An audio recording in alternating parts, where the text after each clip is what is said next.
What is going on, world? What is going on, FightHype family?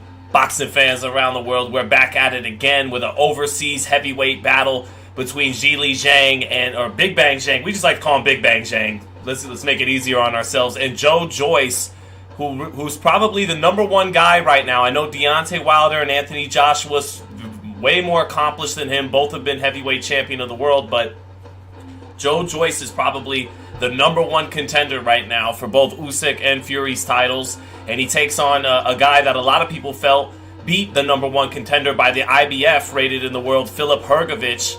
That's who Big Bang Zhang lost his only fight to. He's 24-1 coming into tonight's fight, and a lot of people felt he won that fight against Filip Hrgović. Okay, let's go. A lot of people felt he beat Filip Hrgović, and that would have made him the number one mandatory for the IBF for Alexander Usyk's belt. So, good fight tonight, man. Joyce a big favorite, and I do expect him to win this fight. But I love Big Bang Zhang. He's a crowd favorite. He comes to fight. He's a warrior, and he's the kind of guy that's not going to quit until you put him out, or until the body just can't take anymore. His corner throws it in, but he is, as we put the dramatic music into the second phase now. He is, however, one of the few heavyweights that Joyce will go against that is of equal size and strength at 6'6". The big man from China is very strong, fighting out of New Jersey now, getting that sparring in America that he needs. And we are officially underway, people, from the high-tech headquarters here in Las Vegas for FightHype Live. What is going on What's going on, everybody? Hold on. We got to play this clip if Joyce wins. This is the clip of the day each and every time. Yeah, it's a juggernaut, bitch! All day. So, it is juggernaut time. But first, we got Moses Ituma in this heavyweight bout. Kid's only 2-0, taking on a fighter from the Ukraine, Devinchenko. One of the Chenkos, Enzinchenko, begins with a D. 9-12 fighter taking on Moses Ituma, who's got some buzz, got some hype with Frank Warren overseas in the United Kingdom. And he's looking to get to 3-0. Let me see some people in the chat. My man Wavoka40, I see you, man. Turn up with the smoke. Michael Hernandez says Zhang Thang. Monstrul. What's up, Charles N? Good to see my man Charles N. Always holding it down. Boxing analyst. Good to always see my man Boxing analyst in the chat. Boom. Wreak Havoc. Does Haney fight today? No, Wreak Havoc. Devin Haney doesn't fight till May 20th against Vasyl Lomachenko here in Las Vegas. So, we're a long ways off for that. So, but Voca 40, I'm good, man. I had a little fun earlier in the day, hoping it's everything's good to go now for stream time. Michaela Mayer warming up in the dressing room. She's the co-main event for today. And that opponent, man, Christina Leonardo, the only fighter who had beaten Alicia Bumgarner, the undisputed super featherweight champion, she wasn't licensed by the BBBFC, the British Boxing Board of Control, and had to find a late replacement in Lucy Wildheart.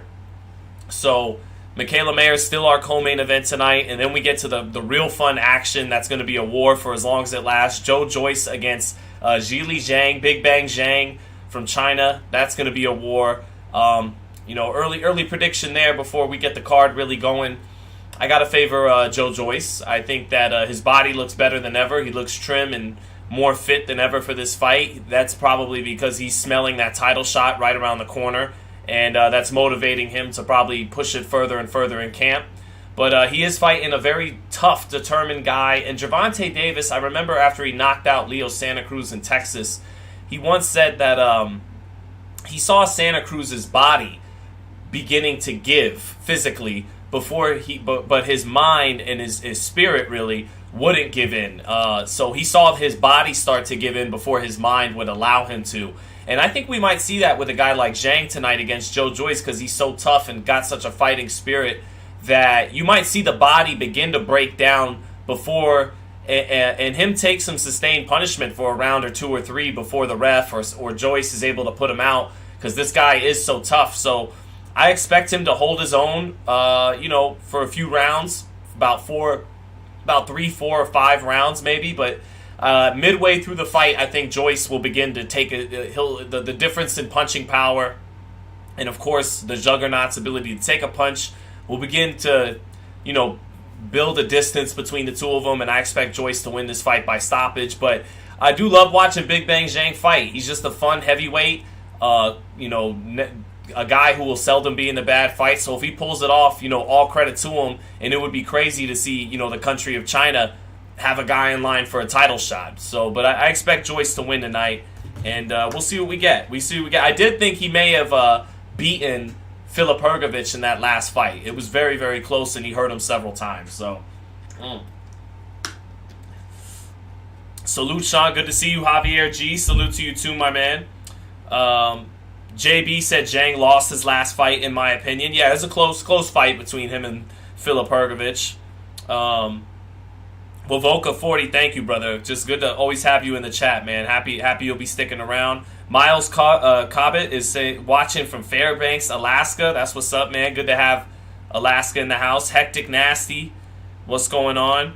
I'm you says, I'm here as always. Zhang is too old and has a lack of defense. I agree with everything you said.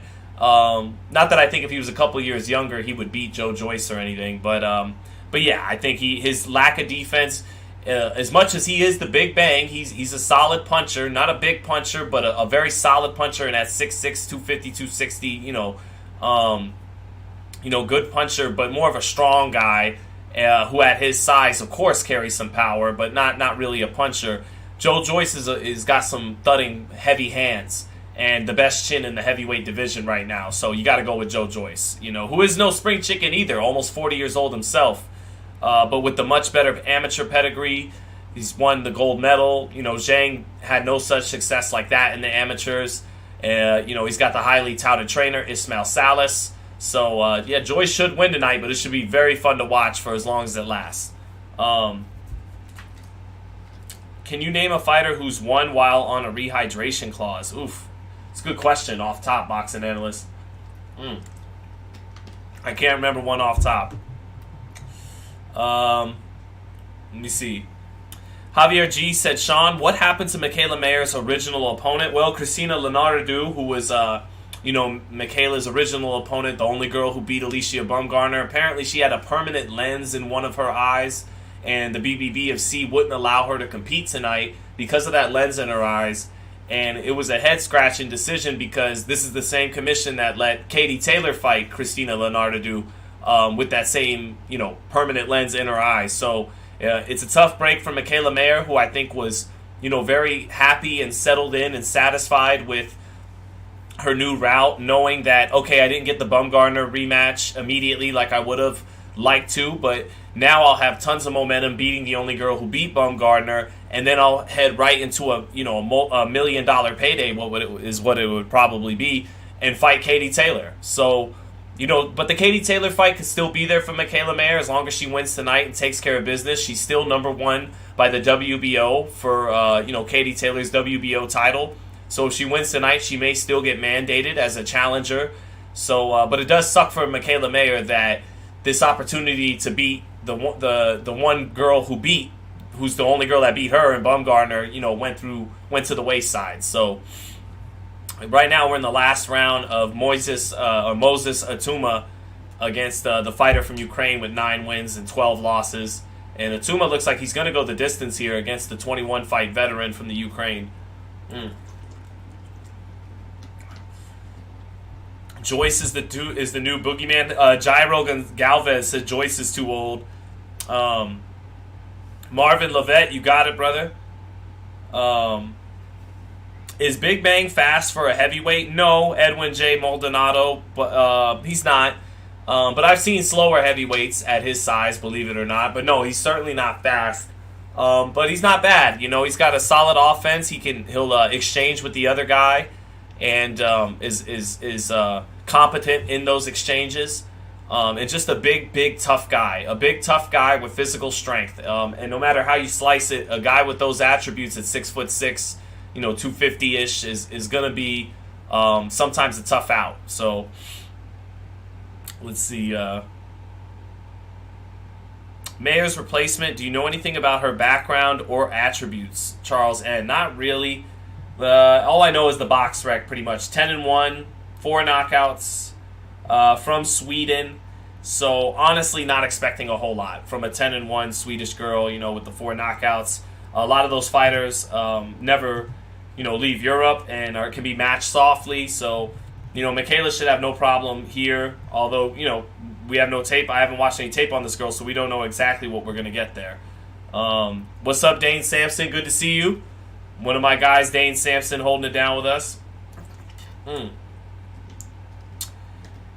Ricky Super said, who's this guy, though? My name is Sean Zattel, a.k.a. Sean Z. Been covering boxing 13 years. Technically 17 if you want to count the Antonio Margarito versus Manuel Shotgun Gomez fight at the Aladdin that I technically got to cover in high school. Talked to Roger Mayweather after that fight and everything. But yeah, Ricky Super, good to have you on. If you want to catch the round by round, stick around.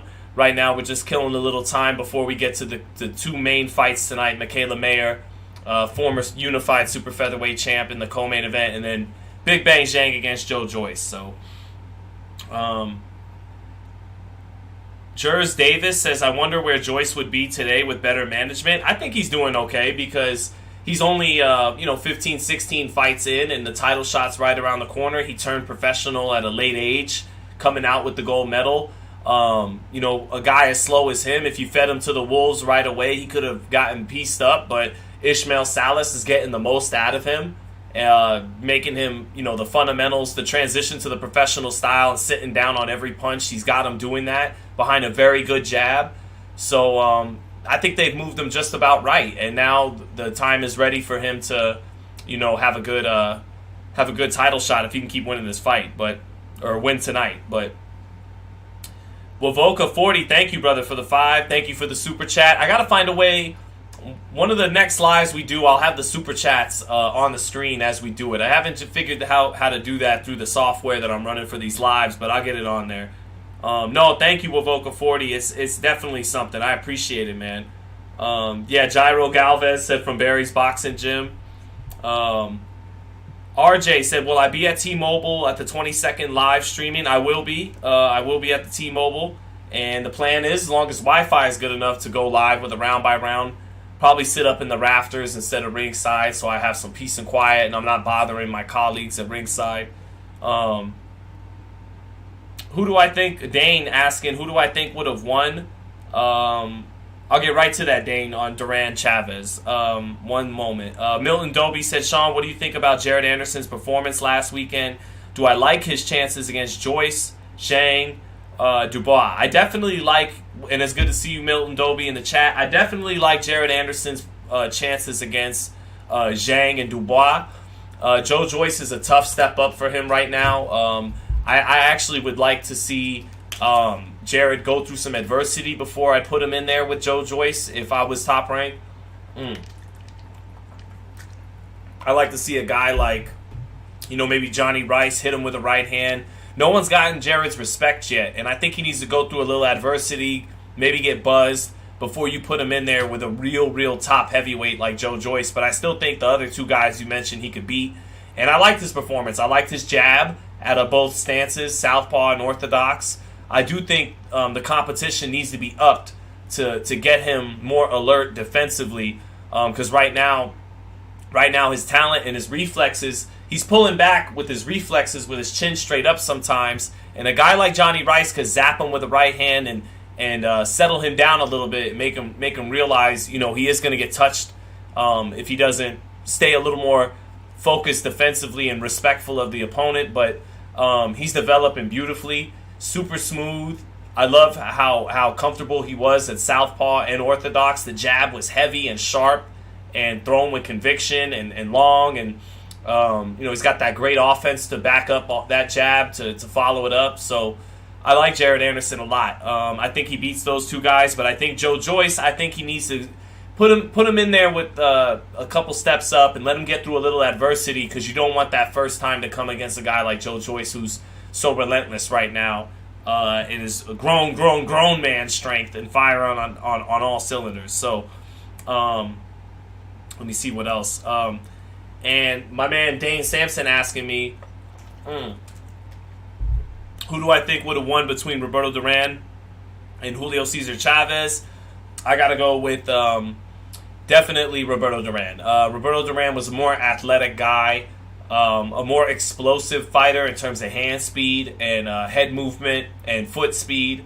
Chavez was great. He's one of the great lightweights in boxing history, but I'd have to favor Duran based on the things I just said. He was just more athletic, faster hand speed, better head movement, and better feet. Just a more athletic guy and punching power that was proven at higher levels. Dropping guys like Iran Barkley at middleweight, knocking out Davey Moore at junior middleweight. His power carried all the way up to 160. So I think he was a proven better puncher too. So more athletic, slightly better puncher. I'm going to go with Roberto Duran, all day over Julio Cesar Chavez. Talk to him, Jairo Galvez. Talk to him. Keep telling him. Let me see. And now, we're set to start this co-main event. Michaela Mayer any moment now. Ring walk's about to start soon. Forgive me, guys. I'm a little thirsty today. Good thing I got enough water this time, but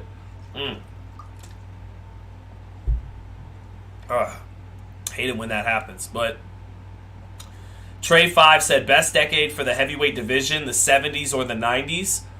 Great question, Trey5, because those are definitely my two favorite eras of the heavyweight division. The 70s with Muhammad Ali, Ken Norton, Joe Frazier, George Foreman.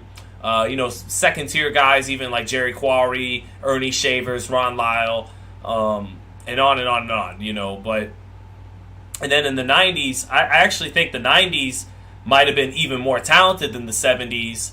But certain fights didn't happen, and Tyson went away during his prime. And when he came out in 95, he still had some juice left, but he wasn't the guy he was in the 80s and in 90, 91. And so Holyfield beat whatever was left out of him. By the time they fought in 1996, 1997, they were both still very good heavyweights, good to very good heavyweights, but not in their peak like they would have been if they had fought in 1991 when they were originally scheduled to fight on TVKO, on HBO, but Tyson had to go away to prison in 91. Lennox and Bo never fought. But I actually think the 90s might have been, in terms of depth and talent, the deepest era in heavyweight boxing, because you go, Riddick Bowe, George Foreman was still hanging around, had a great jab, was still a dangerous puncher, very slow but very smart. Riddick Bowe was great. Lennox Lewis, one of the greatest heavyweights of all time. Tyson was still there in the 90s. Holyfield, Ike Ibeabuchi towards the end before he gets locked up in 2000. Ray Mercer and David Tua, Tommy Morrison, and on and on. So, but I gotta say the greatest era is the 70s because they all fought each other relatively in their prime. Whereas in the 90s, a couple of fights didn't happen when they were supposed to. A couple of fights like Lewis and Bowe didn't happen at all. So I would go 1970s. But in terms of talent, I'm gonna go 90s. That's probably my favorite era of heavyweights. It's fun. It's fun talking heavyweight history though. Before we get to a Joe Joyce fight,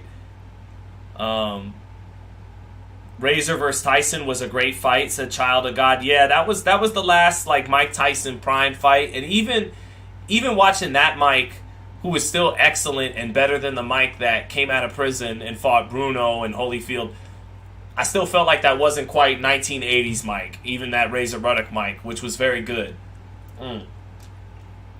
Because what dampened a little bit of the shine off of Tyson's two great fights with Razor Ruddock was Lennox Lewis fought him right after Mike and flattened him in 2 rounds, which, styles make fights, but still. Big Black 888 said Mayweather in his prime versus Spence. Floyd wins 10 out of 10 fights. Bud would have a better chance, though. I agree, and I favor Floyd to beat, Terrence Crawford too, because his talent and reflexes and hand speed is talented and as fast as Crawford is. Floyd's hand speed and reflexes were on another dimension from anybody, including even Crawford. Although Crawford very fast, with his hand speed as well, but Floyd, the top of the top of the top when you're talking hand speed and reflexes. Reflexes is like a young Ali, Roy Jones back at 60 and 68, and 75. Floyd at 130 to, well, just Floyd period his whole career, but it's a short list. Let me see what else. DJ Frisky D, how you doing? Yo man, Ram Kisson said very good facts. Boxing in the 90s was the best. Wovoka 40 going against the grain would take Errol Spence to beat Floyd 7 out of 10 times. I'm going with Floyd all day on that. But might have been an interesting fight because, consistent pressure fighters like Maidana and Castillo were able to win some rounds. Even Cotto, putting that consistent, intelligent pressure, were able to win some rounds. So maybe Errol Spence in his prime, maybe he would be a tough fight for Floyd and would take him to the limit. So I respect where you're coming from with Volca 40, but I just think Floyd on his best night, on a different level than even a really, really, really good welterweight like Errol Spence. But So ESPN showing their women's pound for pound. And they got Shields number 1, Katie Taylor number 2, Amanda Serrano number 3, Alicia Bumgardner number 4, Jessica McCaskill number 5, Michaela Mayer number 6, Chantel Cameron number 7, Sinisa Estrada number 8, Franchon Cruz Dezern number 9, and Natasha Jonas number 10. I would move Bumgardner ahead of Serrano at this point. I think Serrano's slowing down a little bit. I know she's still a lot more accomplished than Alicia Bumgardner with the 8 division titles, but I think as of today, Bumgardner's a little bit better pound for pound, and I think I would pick Bumgardner to beat Serrano head to head if they were to fight right now. So, Alan R, good to see you in the chat, man. Jeremiah, great to see you in the chat. Jeremiah asking, who do I got tonight? I got Joe Joyce, man. I think Joyce, not a very tough fight for me to pick. He's a big favorite, and I think he wins the fight. Zhang is tough as hell. Love watching this guy Zhang fight. Always in a fun fight. Great guy to talk to when I've interviewed him 1 or 2 times, covering some DAZN cards. Covered him in the bubble on the Devin Haney, Yuriokas Gamboa undercard. Got to meet him. Great guy. But he's very fun to watch, Big Bang Zhang, and got a lot of heart. But Tank Davis once told us in the post-fight after he knocked out Santa Cruz, he could see Santa Cruz's body literally giving and deteriorating from the punishment before his mind would let him. His, the look in his eyes, his fighting spirit. And I expect that to happen with Big Bang Zhang. I expect his body to start physically breaking down midway through the fight, but him to soldier on through it to the bitter end until, the ref saves him or Joyce takes him out. But I got Joyce winning this fight in a middle round stoppage, somewhere inside of 7 or 8 rounds maybe, in a really fun fight. Styles make fights, and this should be, 500 plus pounds of war in the ring tonight. I look forward to calling it, but I got Joyce all day, Jeremiah.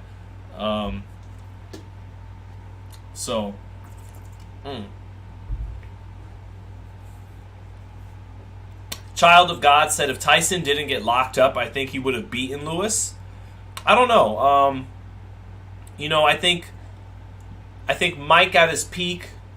If you got a perfect time machine, I guess, and you put Lennox Lewis from the rematch with Hasim Rahman, which I think was the best Lewis I ever saw, from what was that, April of 2001, or was that first fight was April of 2001? But anyways, if you put Lewis from the night he knocked out Rahman against Tyson the night he knocked out Michael Spinks, I'd give the edge to Lewis because Tyson got clinched once he got into punching range, which was in close because he has those short arms, short frame. Whenever Tyson got into range, guys tied him up. And the referees never deducted points back then in those big Vegas fights for clinching Tyson. I mean, they may have once or twice in his title fights, but for the most part, guys like Tony Tucker, they would get away with holding Tyson all night on the inside. And I think it would be ugly. You'd hear a lot of booing, but I think Lewis would have tied up, kind of like you saw when he fought him when he was way past it. Tie him up, and then when they break and they're on the outside, tag him, tie him up, and I think Lewis would have won a decision even against Tyson at his best, but that's just me. Matt's Adventures, great to see you in the chat like always, man. Matt's Adventures with the super chat saying, great fight for the hardcore fans. Joe Joyce doesn't have time on his side, but he may end up like Golovkin and have that chin forever. Yeah, you hope so. I mean, he doesn't have time on his side. Almost 40 years old, but and Tyson Fury says that he'll fight him if not before the Usyk fight, but I don't believe that. I think he's just be too much of a risk for Fury ahead of a potential ridiculous payday in the winter in Saudi Arabia fighting Usyk. So I think he's going to probably have to wait until 2024 to get his title shot. He's going to have to wait until Fury and Usyk fight in the winter. But he is like GGG, he has a really good chin, a great chin, a really good jab, and is slow. But he's even slower, even taking into account pound for pound the fact that Triple G's a middleweight. He's even slower than an aging Triple G was. Joe Joyce is slow, but I think he may have a little. I think he has a little bit more dog in him than Triple G. Triple G was a dog. Don't get me wrong. No questions about his heart. But when Triple G fought Canelo and Canelo really got to the body, Triple G got back and turned into the outside fighter on his jab, and even got back into the fight in the rematch. In the first fight he was the boss on the front foot, but in that second fight when Canelo said, "All right, let's meet mano a mano in the center of the ring," he pushed Triple G back, and I think Joe Joyce is harder to push back than that. So although we're talking about Canelo, but yeah, I think Joe Joyce is a little bit more of a dog than Triple G, but Triple G was better than Joe Joyce. Just better, more fluid. Even as he was aging, he wasn't as slow as Joe Joyce.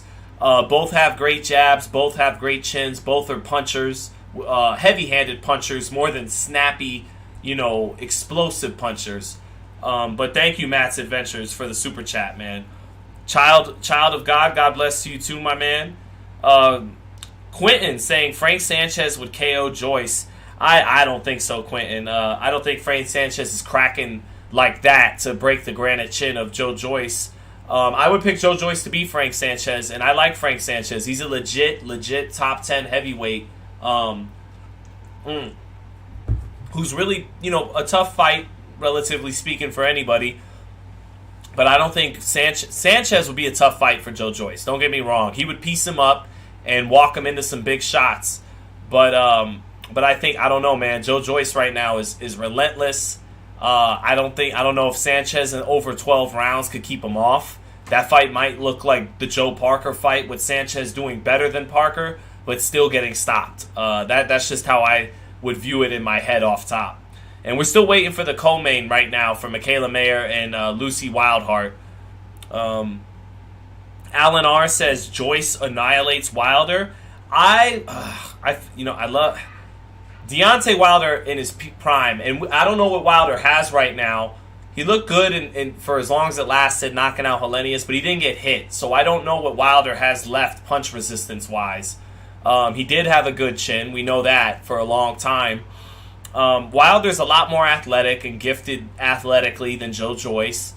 And I would favor Wilder if it were a couple years ago. Right now, I mean, let's see how Joe Joyce looks tonight, but I'm tempted to lean towards Joyce because Wilder has some wear and tear. And Joyce, even though he's almost 40, he might actually be older than Wilder. I think he is. He's, undefeated and hasn't taken as much punishment as Wilder has in that trilogy with Fury. So, just because there's a question mark for me about Wilder on exactly what's left, punch resistance-wise and overall.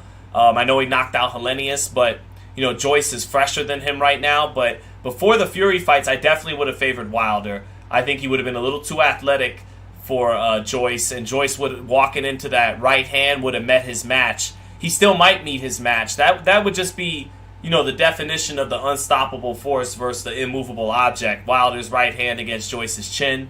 But I don't think we see that fight soon, or if ever. And that's a great 50-50 type fight. Let me see here.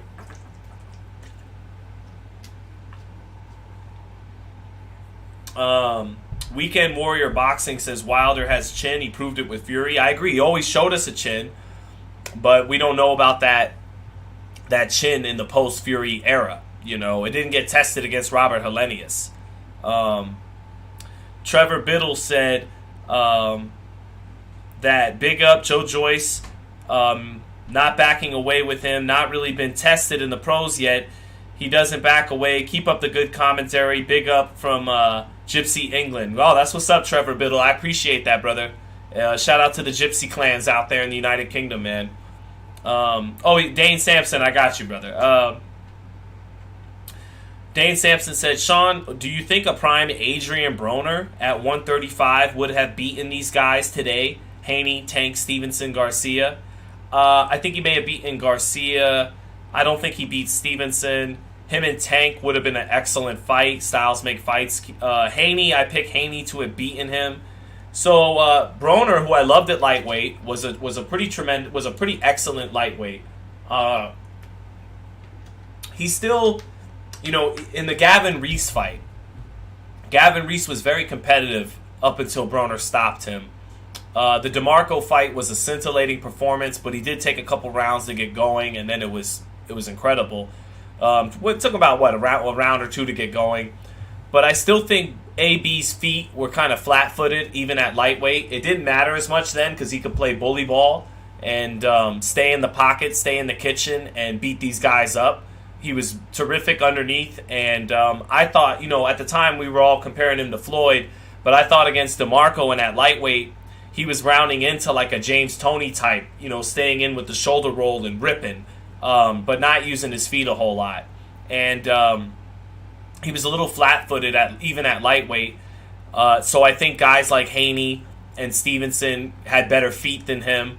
I think that he still fought in spurts a little bit and didn't have a consistent jab, whereas Haney and Stevenson have consistent jabs. Now, Tank doesn't throw a whole lot of punches, especially in the first half of fights. So, and Tank, he's a knockout artist, but Broner was very strong at lightweight and would have kind of welcomed, I think, a kind of toe-to-toe type of fight where he liked his strength at 135. So him and Tank would have been a very fun fight. Tank still has better feet than Broner, but he didn't throw a lot. Tank doesn't throw a whole lot of punches, and Broner was strong at lightweight. That would have been a very interesting fight. And then Garcia is just so unproven right now, has never been in a title fight. We don't really know what we got truly with Garcia until next Saturday. So Broner, was the WBC champion at lightweight. Garcia's obviously never been a champion at lightweight, so tough to say there.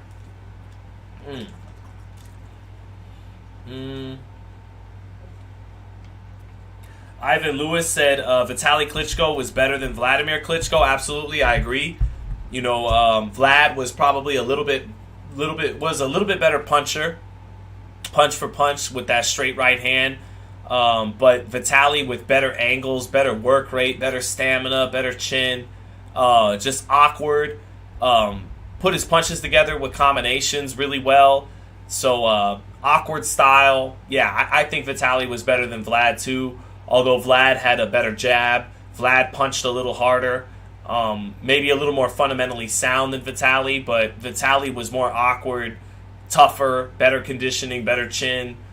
Still punched hard as hell, and threw more unique shots. Had a better uppercut than Vladimir. Was a little looser than Vladimir, who was a little stiffer. But Comb My Hair AB was unstoppable, says Edwin J. Maldonado. Fire in my bones. Good to see you in the chat, man.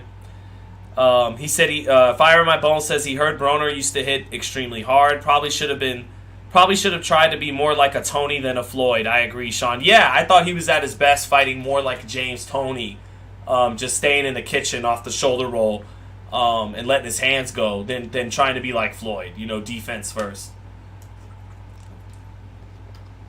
So here comes Michaela Mayer to the ring now. Your boy is struggling no matter how much water I drink. Just got that cotton mouth today. So yeah, Michaela Mayer coming to the ring.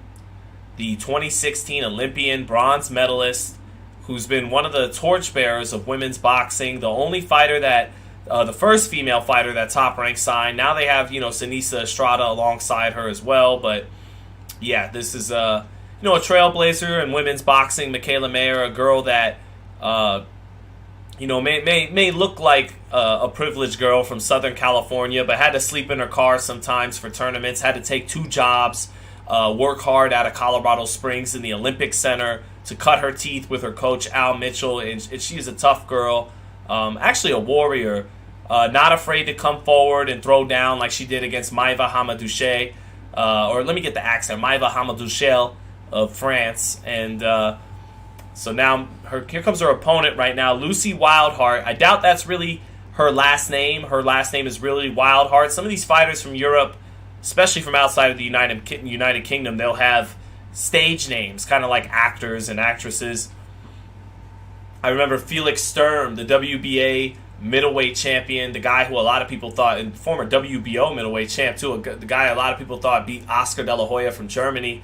His real name wasn't Felix Sturm. Felix Sturm meant Lucky Storm. So, yeah, but I doubt her last name's really Wildheart. But here in the ring now from Sweden, Lucy Wildheart, 10 wins, 1 loss, 4 knockouts. And here comes the former unified super featherweight champion, Michaela Mayer. Let's see.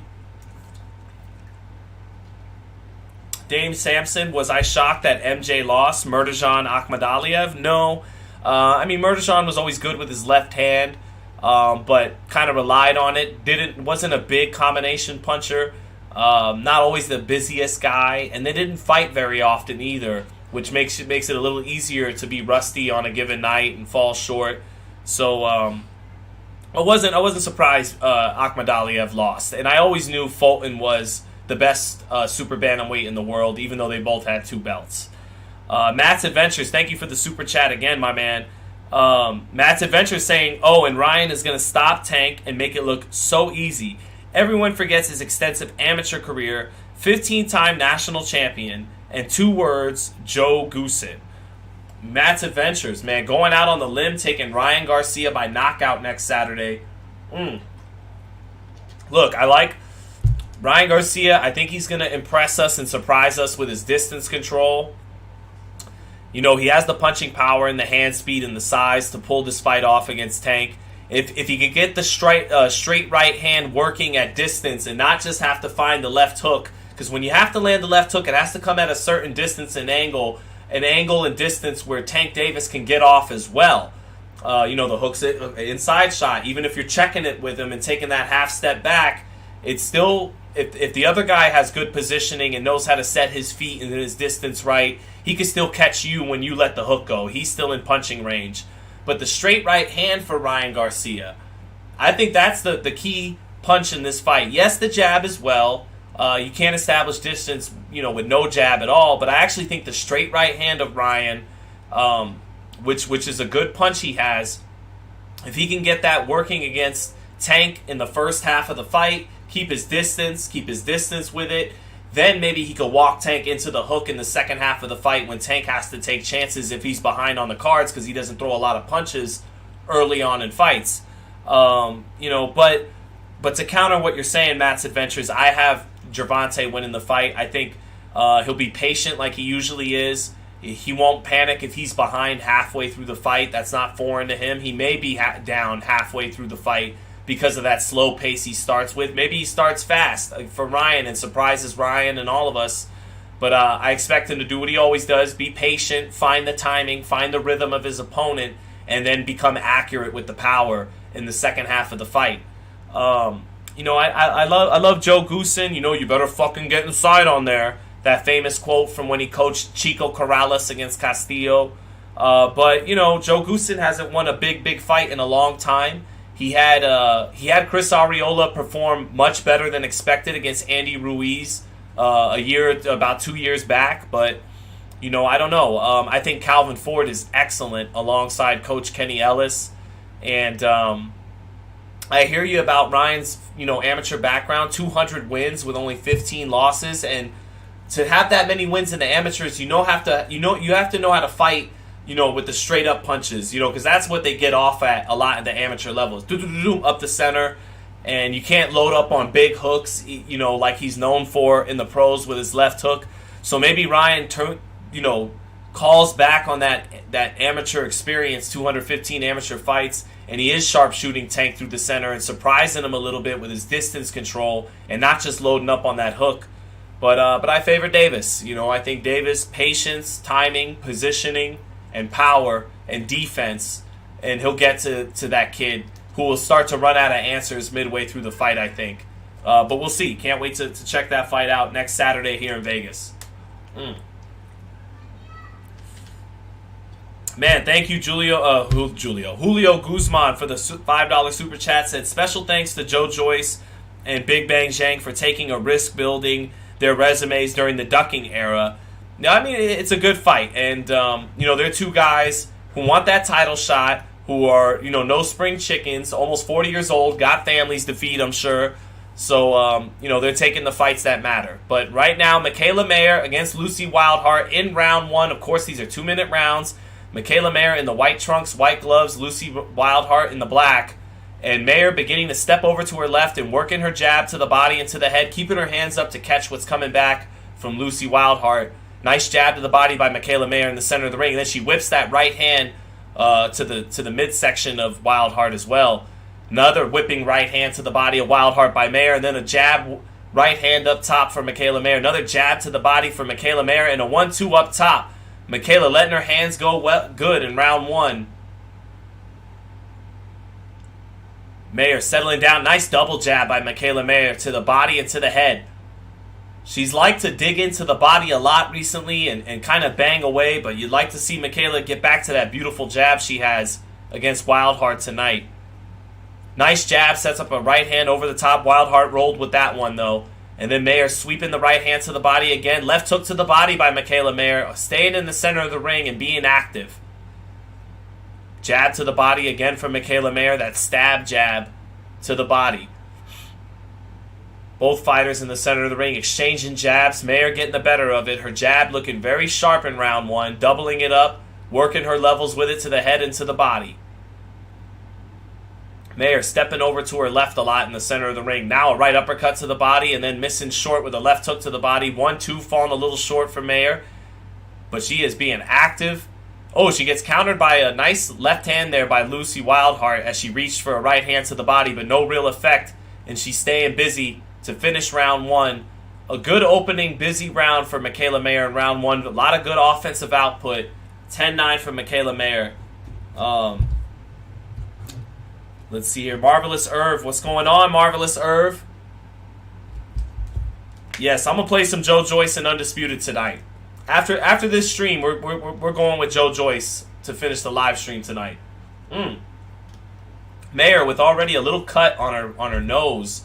Little cut on the bridge of her nose. She does have that kind of long, skinny nose like Eric Morales a little bit.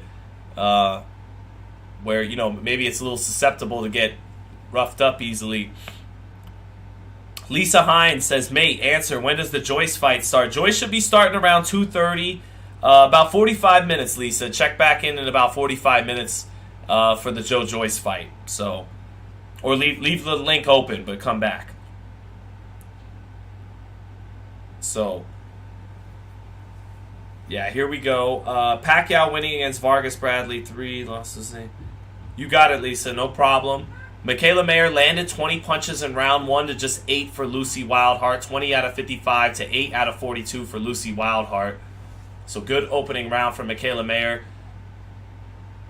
Wildheart trying to time Mayer's jab there and come across the guard with a left hook. Mayer keeping that right hand up, disciplined. Nice jab to the body by Michaela Mayer, and then that jab to the body setting up a 1-2 up top for Michaela Mayer. Good jab from Mayer. Wildheart rolling some of the right hands right now. Now Wildheart stepping in behind her own jab and sweeping a good right hand to Mayer's body there. Nice left hook lands for Wildheart, but back comes Michaela Mayer letting her hands go and finishing up with the left hook. Right uppercut to the body lands for Mayer. Wildheart throwing better punches in round 2, though. Showing some good form on some of her punches, stepping into a right uppercut. Double jab lands for Mayer. She eats a right hand after landing that double jab. Wildheart shooting that right hand over that double jab after eating both of them.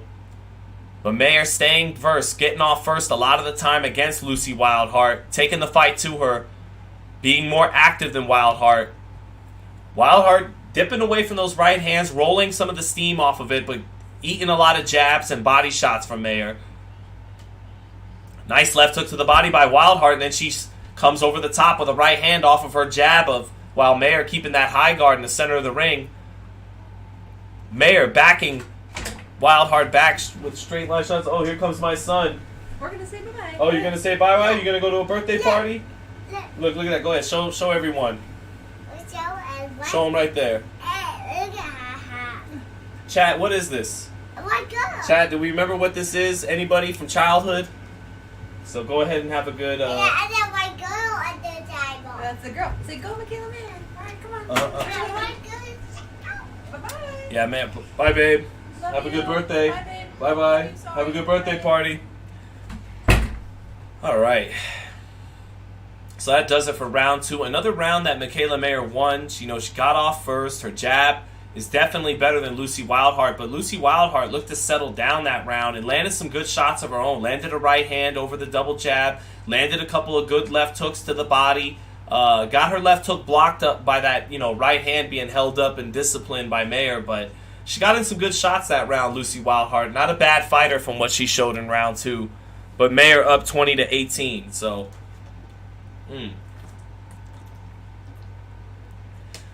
Alexander Nisik saying this Swedish is pretty good. Yeah, not bad. She threw some decent shots right there. Charles N saying Sacramento Kings. Marvelous Irv peeping the Knicks jersey or the Knicks sweater. Fleet says he'd like to see Jared Anderson versus Frank Sanchez next. What y'all think? That'd be a great fight, Fleet. I'd favor Jared Anderson, but that's a big step up in competition for him. He hasn't seen anything like Frank Sanchez yet. Good right hand for Lucy Wildheart to start round 3, and a left hook punching in between Michaela Mayer's punches. Did a good job punching in between Michaela's punches. But Michaela trying to run her hands and got hit with a 2-piece there. Right hand over the top and a left hook. Now Mayer backing away, creating some distance. Good right hand to the body by Lucy Wildheart, getting it underneath the elbow of Mayer. Mayer short with the right uppercut. Now she lets her jab go, lets another jab go, falling short. Jumps in Wildheart with a 1-2-1. And Mayer now a little bit of swelling along her left cheek. Nice right hand to the body for Mayer, but Wildheart being a little tougher to hit up top. Mayer might want to start to the body and finish up to the head with her combinations. Mayer stepping over to her right, getting backed up a little bit. Wildheart settling down and looking more confident in there. Fighting on the front foot. Nice double jab by Mayer, but Neidhart eats that double jab and shoots a right hand to the body.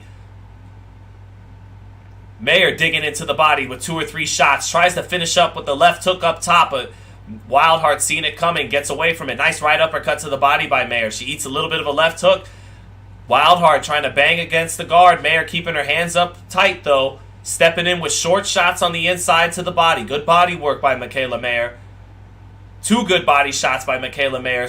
Oh, they trade right hands, and Mayer got the better of it. That got Wildheart's attention. She followed it up with a 1-2. 2 uppercuts to the body by Mayer with both hands. Mayer finishing up short, getting in close now. She's got the shorter shots to the body. Nice body work by Michaela Mayer on the inside and catching on the high guard.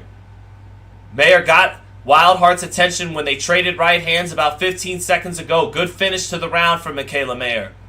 And that's it for round 3. 3-0 Michaela Mayer. Good finish to the round there for her after Wildheart got in some good shots in the early part of that round.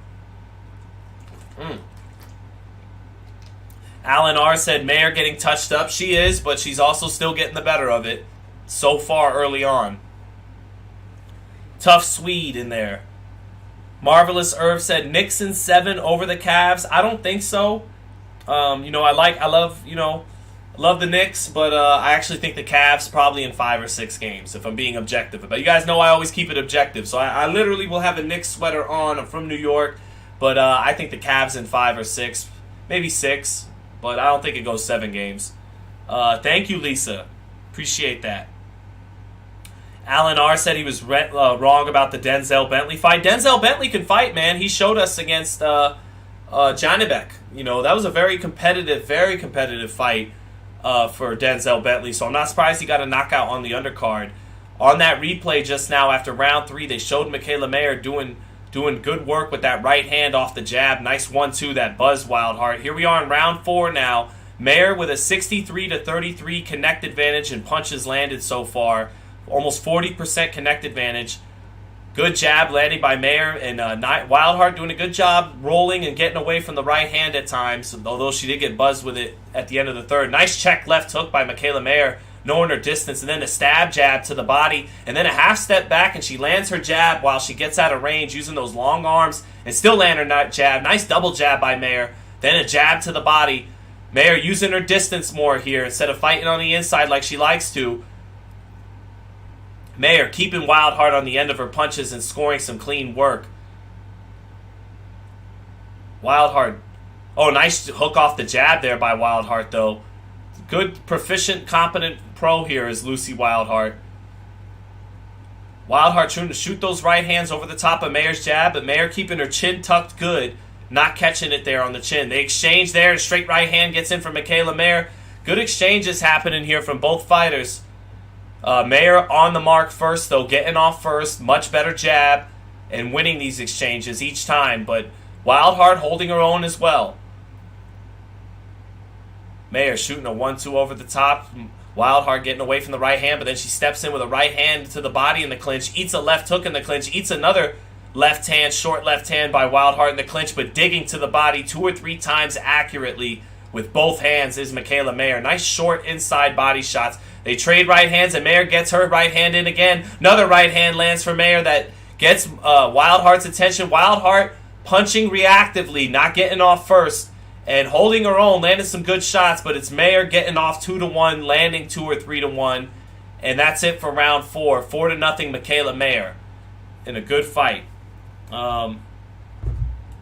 Marvelous Irv said, gotta believe, Sean. Yeah, I hear you, man. I hear you, but I'm in analyst mode right now, so even if you get me on the NBA, I'm keeping it objective. I gotta give it to the Cavs, man. They got a great young team. The Knicks got a cute big three. You know, they got a cute big three. Jalen Brunson, R.J. Barrett, Julius Randle, but none of those three got... Jalen Brunson scares you a little bit, but they got a couple of legit, franchise players in Donovan Mitchell and Evan Mobley. So I gotta go with the Cavs. But Big Bang Zhang smiling in the locker room, and he is a calm, happy warrior. Is Big Bang Zhang? He's a dog. But I do think he's going to fall short tonight against Joyce. But I can't wait to call his fight. We're in round 5 of the co-main event now. Michaela Mayer against Lucy Wildheart. Lucy Wildheart holding her own, throwing some very good shots in there, landing some good shots as well. But I haven't scored her around just yet. Mayer, busier, outlanding, outthrowing her 2 or 3-1 at times. So here we go.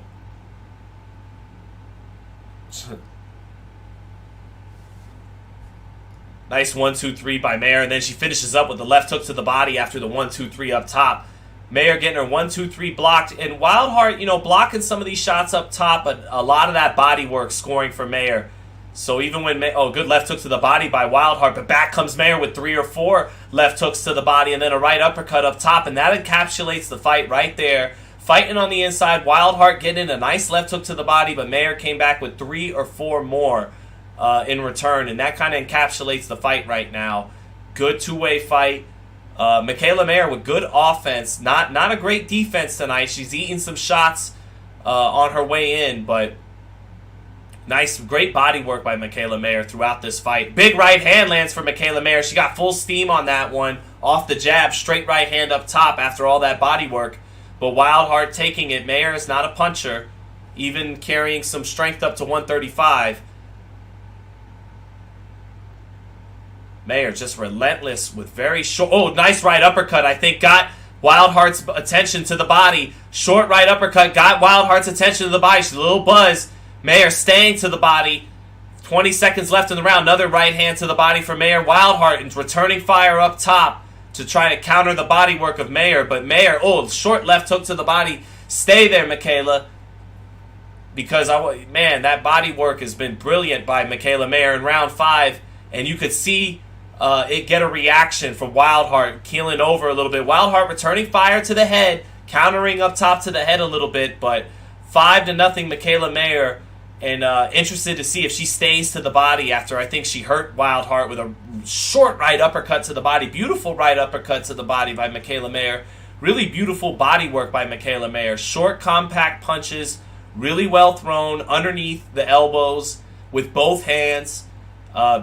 She's eating some shots for sure. No head movement from Michaela Mayer. but very sharp offense. Good body attack, not slow at all. Solid hand speed. Good combinations, putting her combinations together. Very good offensive fight so far from Mayer, although on the defensive side, not a lot of head movement, relying on just keeping the chin tucked and the hands up. So, Wildheart ranking, I'm not sure. I don't know what her ranking was, but she ain't bad. 20, Milton Dobie, thanks for the info there. 55 body punches landed for Michaela Mayer through 5 rounds. That's 11 body punches. Sweeping right hand to the body for Mayer to start round 6. After landing a straight right hand up top, they exchange right hands, but that's insane. 11 body shots landed around for Michaela in just 2-minute rounds. Sweeping right hand to the body and a left hook to the body again. Michaela using the straight line shots up top to get in the right distance to then throw hooks to the body.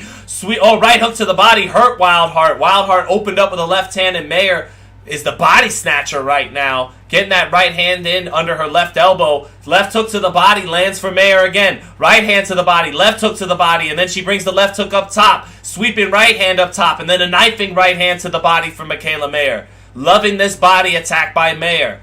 Left hook to the body by Wildheart, but Mayer, the taller woman, staying on top of her opponent. Double jab for Mayer. Left hook to the body for Mayer. Oof. Oh, my Wildheart clinching, taking a lot of body shots. Lands a left hook up top. Mayer eats a little short left hand inside, but stays right on top of her. Letting her hands go in combination. Gets her left uppercut smothered off the combo, but Mayer dropping that lead left hand, takes a step out of range now to reset. Fires her jab. Mayer showing a little more defense with the cross arm defense. Now her hand goes back to the high guard. Catching the shot, double left hook for Mayer off that high guard catch. Hook to the body and to the head. That body work is beautiful right now for Mayer. Mayer getting caught with a right hand over the top, but goes right back to the body. Right hand, left hook to the body. Mayer is relentless with her offense right now. It's fun to watch. Deep breath by Michaela Mayer in round 6, throwing a lot of punches. 5 seconds left. Double jab. Right hand gets smothered. Wildheart finishing with a left hook that gets blocked up top, and deep breath by Michaela Mayer as she goes back to her corner after round 6. A relentless, really great body attack right now. And landing some hard right hands up top as well. ESPN showing a compilation of her right hands. Wildheart kind of slick with pulling away from him at the last second, but some of those right hands have landed right on the button as well for Mayer, reddening the face of Wildheart. But beautiful body attack by Michaela tonight.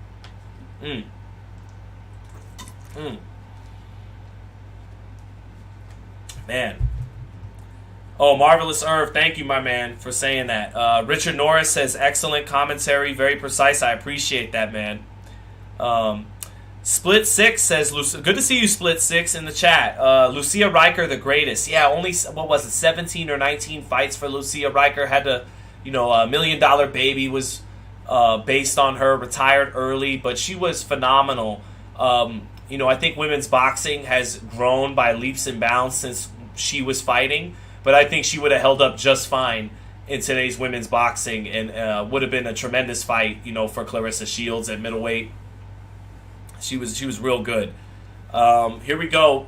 107 power shots landed for Michaela Mayer to just 56 for Lucy Wildheart. Again, Michaela landing and throwing 2 or 3 to 1 at times, and it's really the last 2 rounds began to dominate the fight. Wildheart was holding her own, but Mayer has been relentless offensively and fun to watch right now. Behind her jab, eating some shots in between all her combination punching, but she keeps her chin tucked very low, almost into her chest, and so she doesn't wear a lot of shots on the button, a lot of shots on the top of her head, and she's got a good chin, Michaela Mayer, and a big girl, 5'9", a big lightweight, was a very big super featherweight. And relentless body attack, double jab from Michaela. Not as accurate to start this round. Wildheart using her feet a little bit more. Nice 1-2 by Wildheart through the center, but Michaela came right back with a 1-2 up top and then dug that left hook to the body. She is finishing up to the body beautifully. Wildheart using her feet to get a little bit out of the range of the body punches this round, though. Mayer left hook to the body, though, with Wildheart having to stay inside. Mayer, again, throwing the straight line shots up top, to stay busy up top, but really is committing to the body, really digging to the body. Right uppercut lands for Michaela Mayer on the inside. That one got to the head, and then a two-piece to the body. Wildheart pulling away from the left hook up top, but Mayer is relentless. Left hook to the body again, getting in close. Oh, they trade right hands, and Mayer's right hand got the better of it. Wildheart showing that tough chin. Two body shots landing for Mayer again. Big sequence of punches to finish round 7 for Michaela Mayer. But this girl, she's buzzed this girl a couple times, but can't really get her out on her feet. Can't really buckle those legs. Mayer not a puncher. But up 7 rounds to nothing, 70-63 in a fun offensive performance for Michaela Mayer right now. Fun to watch. Fun to watch her on offense. Milton Dobie, thank you, my man. Like listening to Don Dunphy himself call Robinson Basilio. Love his fight called. Yeah, and Don Dunphy's probably the inspiration, probably the idea here behind how we want to do the round by rounds. Once we call the fights that people are on the edge of their seat, main event time type fights. Undercard fights, sometimes I'll keep it a little more lax. I'll answer some questions during the chat. But I know once we get to co-main event, main event time, it's time to go Don Dunphy mode. Can't even go Jim Lampley mode because Jim Lampley had 2 other guys that help assist him. So we got to go full Don Dunphy. Appreciate it. Thunderlip says she's got a OnlyFans. Yeah, I think she does, Michaela Mayer. I'm a married man. I don't check out any of those sites. Honestly speaking, have never actually visited OnlyFans. Proud to say that. But yes, for Michaela, there's your plug. She does have a OnlyFans. But more importantly, she is up 7 rounds to nothing right now. Staying busy up top. Great double jab up top. But really, it's the body work tonight for Mayer that was probably making trainers at home smile, who are trying to teach their young female fighters at home, watching a fighter like Michaela Mayer. The body attack is the number one lesson to take away from watching Mayer tonight for a young female fighter trying to learn her on her way up right now, watching tape. So here we are in the 8th, halfway through this round. Mayer in firm control of this fight, dropping that lead hand to her waist now, popping her jab, sweeping 2 right uppercuts to the body off that jab beautifully. Right uppercut in close, eats a straight right hand by Wildheart, but then a double left hook. She's thrown a beautiful double left hook tonight. Call her Mexican Michaela Mayer for the body attack and the relentless combinations on the phone booth range. Double left hook to the body again by Michaela Mayer, even throwing some left uppercuts too. Michaela Mayer being a dog on the inside. Double left hook again. Body head for Michaela Mayer. Catching the shots on the high guard. Staying in close phone booth range. Looking like Michaela Jose Luis Castillo Mayer with her left hooks to the body and her double left hooks right now. They trade right hands. Another left hook to the body by Mayer. Sweeping right hand up top. Ooh, Mayer ate a right hand in close, which took it well, but I thought I saw her legs react to that right hand by Wildheart a little bit, but she's relentless. Right hand to the body, left hook up top, sweeping right hand up top, all from Michaela Mayer. Banging away, relentless offensive output by Mayer. Great conditioning, double jab, sweeping right hand to the body. They trade right hands. Wildheart got the better of that one, but Mayer backs her onto the ropes to finish round 8 with combinations anyways. What a chin, what conditioning, what offensive output by Michaela Mayer. Not moving her head, but is keeping that chin tucked and those hands high, staying disciplined behind the double jab, not walking in without her jab. But man, what a relentless offensive display by Michaela Mayer. She's a warrior, man. Call her Mexican Michaela Mayer for some of this style of fighting she's doing tonight. Very good stuff by Michaela Mayer. Fun to watch. Lots of offensive output. Yeah, Marvelous Irv saying Mayer is in great shape. She is in great shape. Absolutely. Absolutely. V. Ferreira, thank you, man. Ferrara, excuse me for the pronunciation, but thank you for the compliment on the fantastic commentary. Shout outs to Toronto to you, my man. Thunderlips. Oh, that's a macho man, Randy Savage. It's not a Hulk Hogan, brother. That doesn't work for me, brother. All right, here we go. Round 9. And Wildheart starting off on the front foot. This Swede has been tough. She's been tough. She's not just been some Euro bum. Overmatched, not a world champion level fighter at lightweight, but a tough girl, Lucy Wildheart. A legit professional, competent pro, not just a Eurobum. So Wildheart up on her toes to start. Mayer trying to jab to the body. Wildheart still with some pep in her step, still fighting spirit. Mayer exchanging punches with her, finishing off with the left hook, getting the better of it there. Hold on, let me get my stream paused for a minute here, and then we're back at it. Nice jab to the body by Mayer. Reinhardt using more bounce in her feet here. Tries to shoot off her jab, tries to hook off the jab, but Mayer defensively responsible, not eating that. Now she gets in a little body shot, does Wildheart. Oh, and now a left hook off a right hand over the top, a two-piece by Wildheart. That right hand, Mayer getting underneath it, but she ate the left hook off that two-piece. Oh, nice two-piece to the body by Michaela Mayer. Right hand, left hook, as Wildheart got a little lax out of the clinch. Little bit of blood coming from Wildheart's mouth, but she's bouncing around, using her feet more this round. 40 seconds left in the round. Mayer not as active this round. Double jab by Mayer. 1-2 by Mayer. Now she gets down to the body. Left hook to the body. Sweeping the right hand to the body. Eating some shots up top by Michaela Mayer, but keeps digging to the body. Oh, nice left hook by Wildheart, but Michaela Mayer makes her pay for that with a hard 1-2 up top. Right hand lands up top for Michaela Mayer. Left hook, right hand to the body. Two right hands to the body. Beautiful body work by Michaela Mayer. They trade left hooks. Good shots still being landed by Wildheart. But that body attack is carrying the day. Right uppercut. Short right uppercut by Michaela Mayer. But Wildheart taking it extremely well. That's as good a right uppercut as Mayer could have hoped to land to finish round 9. And that'll do it for the 9th. 9-0 Michaela Mayer. We're going to round 10. Lucy Wildheart, tough Swedish girl, has taken Mayer's best. Taken her sweeping right hands, taken right uppercuts, straight right hands, taken every kind of right hand Mayer could throw to the head, and then has eaten all the body shots, all the left hooks to the body, all the right uppercuts to the body, the knifing body shots. Wildheart has eaten the full offensive arsenal of Michaela Mayer. Mayer's just not a puncher.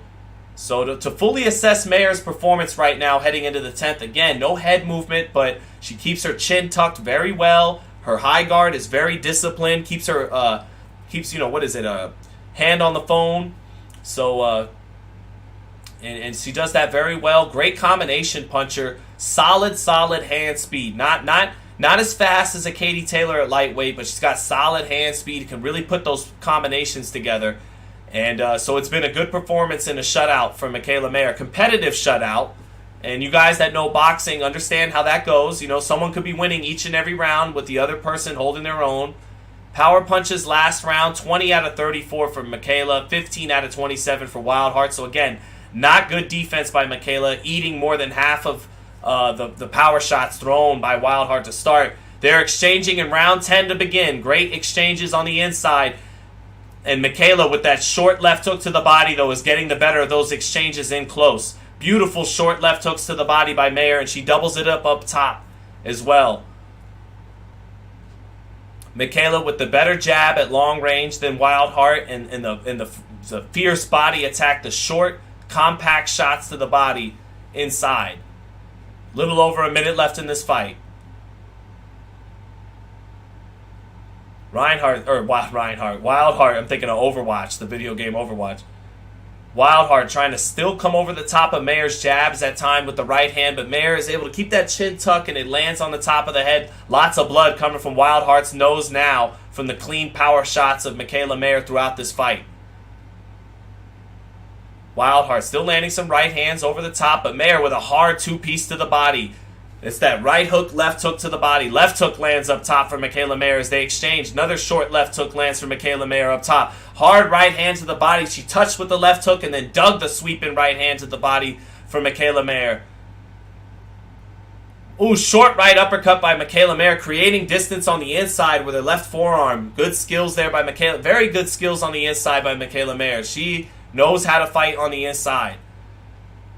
10 seconds left in this fight. Short right uppercut lands up top, and then another left hook to the body, another left hook to the body, a sweeping right hand up top, a right uppercut up top, and a busted up. Lucy Wildheart makes it to the final round. Blood all around. She raises her hand. She deserves to be proud of being a last-minute replacement. Blood leaking all from her nose, but she ate everything Michaela Mayer had to throw at her. Everything. Michaela Mayer with great conditioning, great combination punching, great inside fighting and body attack. Bad defense, relatively speaking. Ate a lot of shots, no head movement, but she keeps her hands up, disciplined, and tucks her chin. And she's relentless on offense. So very good performance for Michaela Mayer. I give her a A- or a B+. I'll give her a good B+. I give her an A on offense, but a C+, a B- on defense. So about a B+ performance from Michaela Mayer. Very good performance. Final punch stats, 592 punches thrown for Michaela Mayer, 236 landed.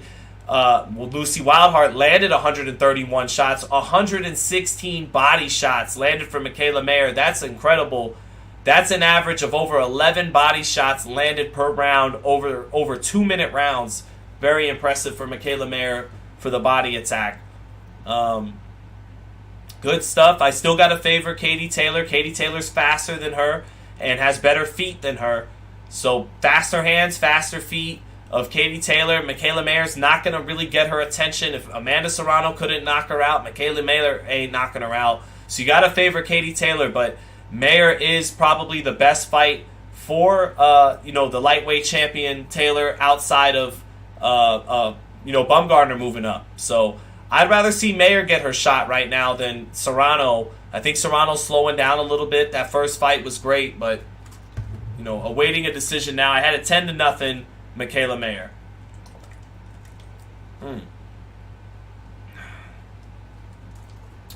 Got over 300 people here watching. I'm actually gonna take a quick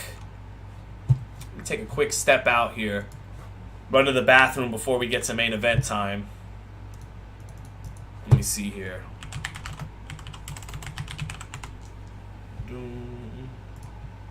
But yeah, that was 10-0. Michaela Mayer all day.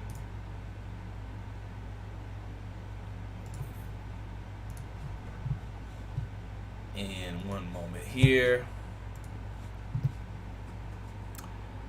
You check something right here.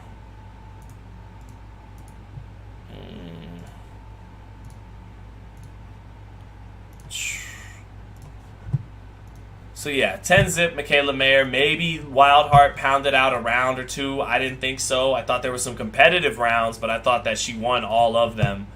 So we'll see here. All right, chat. Give me 1 second. I will be right back. Just got to take a quick leak.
All right, chat. Backing at him again. And let's see what this official verdict was for Michaela's fight. Very, very, very easy fight to call. We shall see. All right. Let's take a quick listen in on this final verdict. I had it, again, 190. Very easy fights for me to score.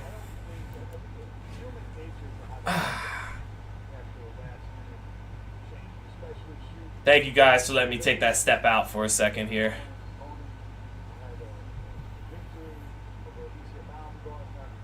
Oh, Arm Planet, how you doing, man? Just checking some people in the chat. Good to have you in the chat.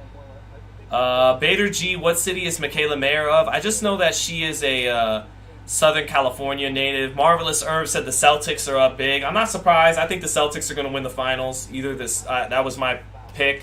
I just think Tatum and Brown are the best duo in basketball, and they got a legit team that can defend. Although they don't really have a great front court, that could be a problem against Milwaukee. But yeah.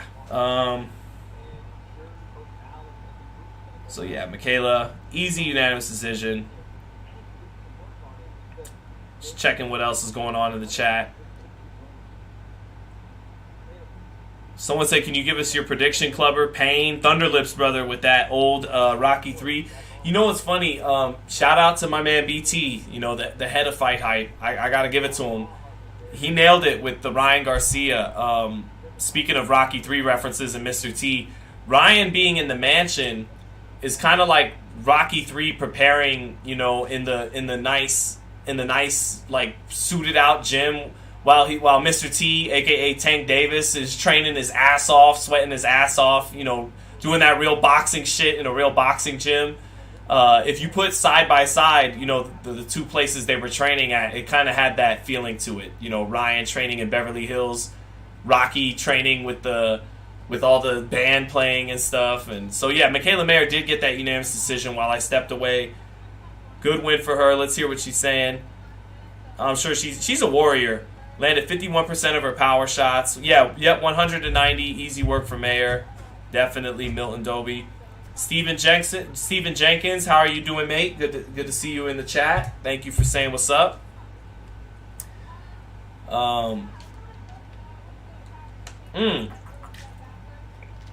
Milton Doby said, most people are just assuming Katie Taylor beats the bigger Chantel Cameron, and he's not convinced of that. Yeah, Chantel Cameron's a good fighter. You got to favor Katie Taylor because she is the sport's best, pound for pound best, but it's a tough fight for Katie Taylor. And then the question is, does she even come back down to lightweight if she wins that fight? I know Michaela feels like she's going to get that fight. Bumgarner, of course, would probably love to move up 5 pounds and fight her next, but we'll have to see. Will I be watching Creators Clash today? Cheeto? No, I won't be. I didn't even know what was going on. I'm not particularly interested in that stuff.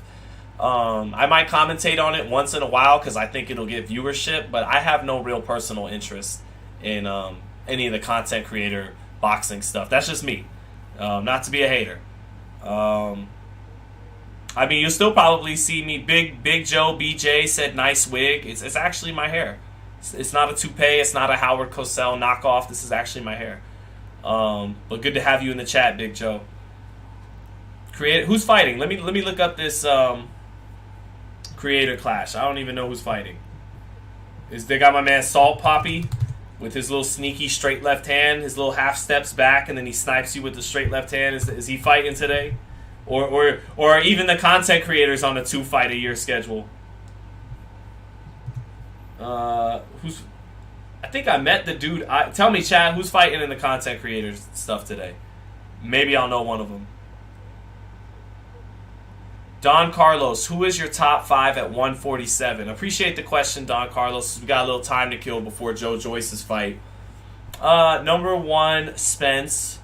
Although I think Crawford would win, and then pound for pound, I have Crawford rated above him. But at welterweight, where Spence has reigned longer, beaten better fighters than Crawford has at welterweight, Spence number 1, Crawford number 2, Ennis number 3, Ortiz number 4, and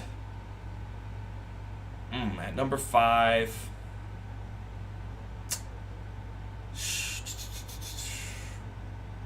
Man, I don't know. I just know those are the top 4. Number 5, you could put Keith Thurman there.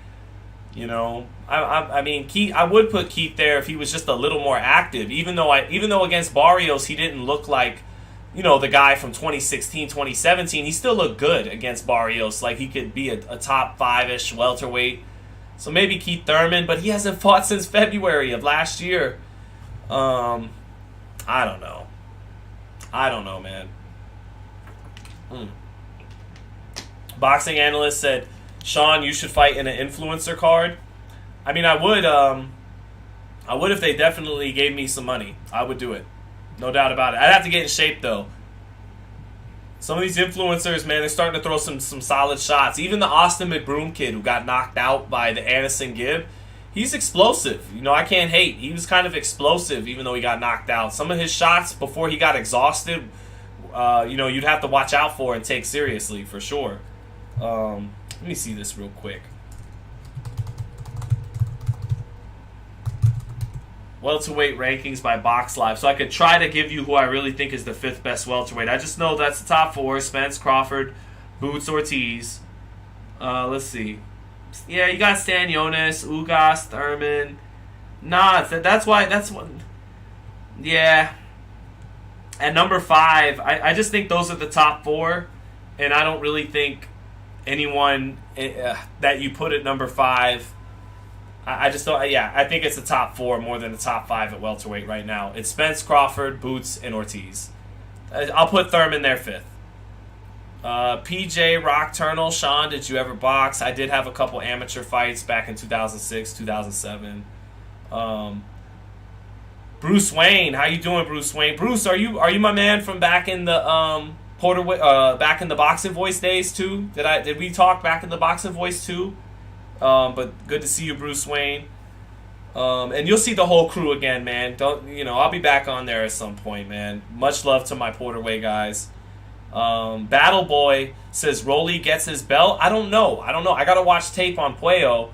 I think what happened with Jahan Ingram in sparring for Rolly might have been a blessing in disguise, because Rolly, is a goof, a hilarious guy. Actually, when you get around him and get to know him, he's actually a cool dude, but hasn't always taken boxing seriously enough. I think it's come a little easy to him because of his physical talent, and I think him getting knocked out by Tank, he has excuses that he could tell himself, I was weight trained, I was actually winning that fight up until I got caught, and so it allows for him to not be honest about addressing his flaws.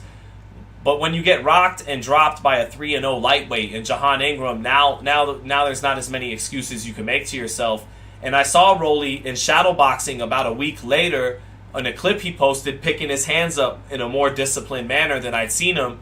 So I'm hoping that knockdown, woke Rolly up a little bit and will make him get more out of his talent, because he is a talented guy. That's why he's even anywhere near the top 5, top 10 in his divisions, despite starting boxing at 17 years old, because he has some natural talent at it.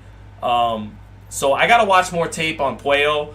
Puello's bigger than him. Rolly will have his chances, because Puello, even though he's tall and long, doesn't always fight tall and long. He likes to run combinations and bang a little bit, and that'll give Rolly a chance to catch him and hurt him. So I think Rolly will have his chances. I got to watch some tape on Puello before we get to that fight May 13th, and I'll get back to you on a full prediction there.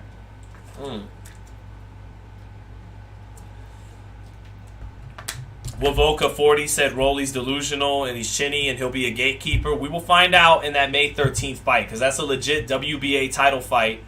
And Rolly wins that fight, man. He's got some buzz as a draw starting to grow, because of how funny he is, selling fights, and he's a puncher. So if Rolly could win that fight and all of a sudden truly legitimize himself as a world champion, I think that makes boxing that much more fun, but we'll have to see if he could beat Puello first. I haven't even looked at the odds for that fight yet. I know some people in boxing who actually think Puello is going to light him up, but having watched some limited tape on Puello, I do see he likes to exchange, he likes to fight, and that could get him in trouble against Rolly, who is a legitimate puncher. So we'll see. David says, good evening to you. Important question. Would Wilder beat The Undertaker? Steel chairs are allowed in the ring. With steel chairs allowed in the ring? No. And also David, if you're talking about like 1997 Undertaker, when he still had evil mystical powers and could summon lightning into the ring, I don't think Wilder, who already has trouble on the defensive side at times, I don't know if he can get out of the way of the lightning magical powers of Undertaker. The steel cage makes it that much easier for 1997 Undertaker to conduct lightning. If Wilder lands the right hand, he could get out of that cage first, but I'm going to have to favor Undertaker. It's his kind of match It's not a boxing match. It's not a steel cage match. It's just a fight with steel chairs allowed. I still got to favor Undertaker because, like that arcade game that came out around that time, the WrestleMania arcade game, he could like summon purple demons and lightning, and I got to go with Undertaker. Good, great, important question, David. Javier G, do you think we'll get a Crawford Spence announcement? It's great to see you, Javier G, in the chat. Do I think we get an announcement? I think we're going to get Spence Crawford. I just don't know if it gets announced at Tank and Ryan. I think there's a legit chance it does. But then again, it being reported, sometimes these companies, maybe like a PBC, they might be a little resentful of the fact that it was leaked to where they'll change up their plans and not announce it at Tank Ryan, just kind of out of spite for people leaking their plans. So I do actually think Spence Crawford is going to happen, but I don't know if it'll be announced at Tank and Ryan. But Aunt McQueen says, taking a glance at Puello versus Owens as we speak, I think Rolly's got a great chance. Great to see you, Aunt McQueen, in the chat. Always making the chat better. D. Katzel, I had 3 amateur fights. I won 2 and I lost 1. Lost my last one. Marvelous Irv, thoughts on Taylor Lopez? I'll move a little quick with it because I'll save, more in-depth breakdowns closer to June 10th. But Lopez, I'm going to give the edge to Lopez. Taylor is talking about a knockout between 6 to 8 rounds. Taylor's a tall guy who doesn't use his height a lot. He's a tough Scotsman who likes to bang, and he's very good at it. Very good offensive arsenal in mid to close range. I think fighting in that style could get him in trouble against Lopez, who is at his best as a natural counterpuncher and still has legit power. Having to cut the ring off against Sandor Martin, that's not his thing. He didn't look good doing that, but getting to play flashy counterpuncher against Taylor, who in his mind thinks he's going to break him down and take him out of there and stop him, I think he walks into something, even if he's ahead on the cards, 6 rounds into it. I think Taylor's going to get caught and hurt in a way we haven't seen by a counter by Lopez, walking him into something in a really fun fight stylistically. I got Lopez upsetting in a slight upset over Taylor. So, said no commentator's curse, please. I had my first commentator's curse ever. It was kind of a rite of passage in the Fundora fight. I was saying Fundora was down 6 rounds to nothing on my card, on 2 of the 3 official cards, and I was saying, Ishmael Salas might want to start thinking of stopping this thing for Brian Mendoza, and then right as I say that, Brian Mendoza knocks Fundora out with a left hook. So that commentator's curse is real. Let me see. Ivan Lewis said Zhang is listed at 6'6", although looks evidently closer to 6'5". I agree. They're both listed at 6'6", but Joyce looked a little taller to me at their final face-off. And we're set to get ready for main event time any moment now. Dylan Morrisau, Inoue versus Tank at 135. Who wins? It's very silly, Dylan. And I know some of the media has been talking about that, putting Inoue's name out there with people like Tank and Lomachenko. And I get it, fantasy fights are fun, but I think that's just too much of a stretch.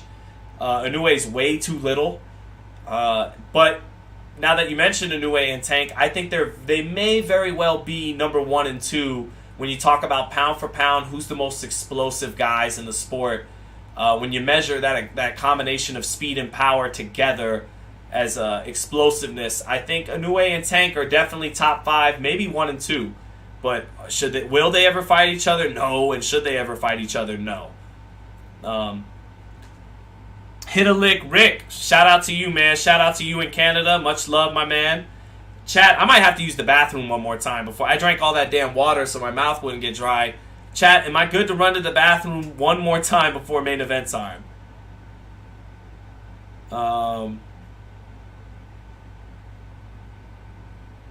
Let me see here.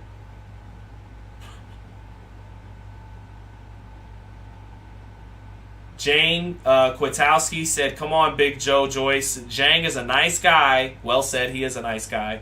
But Joe needs to get them belts. Yes, he does. So.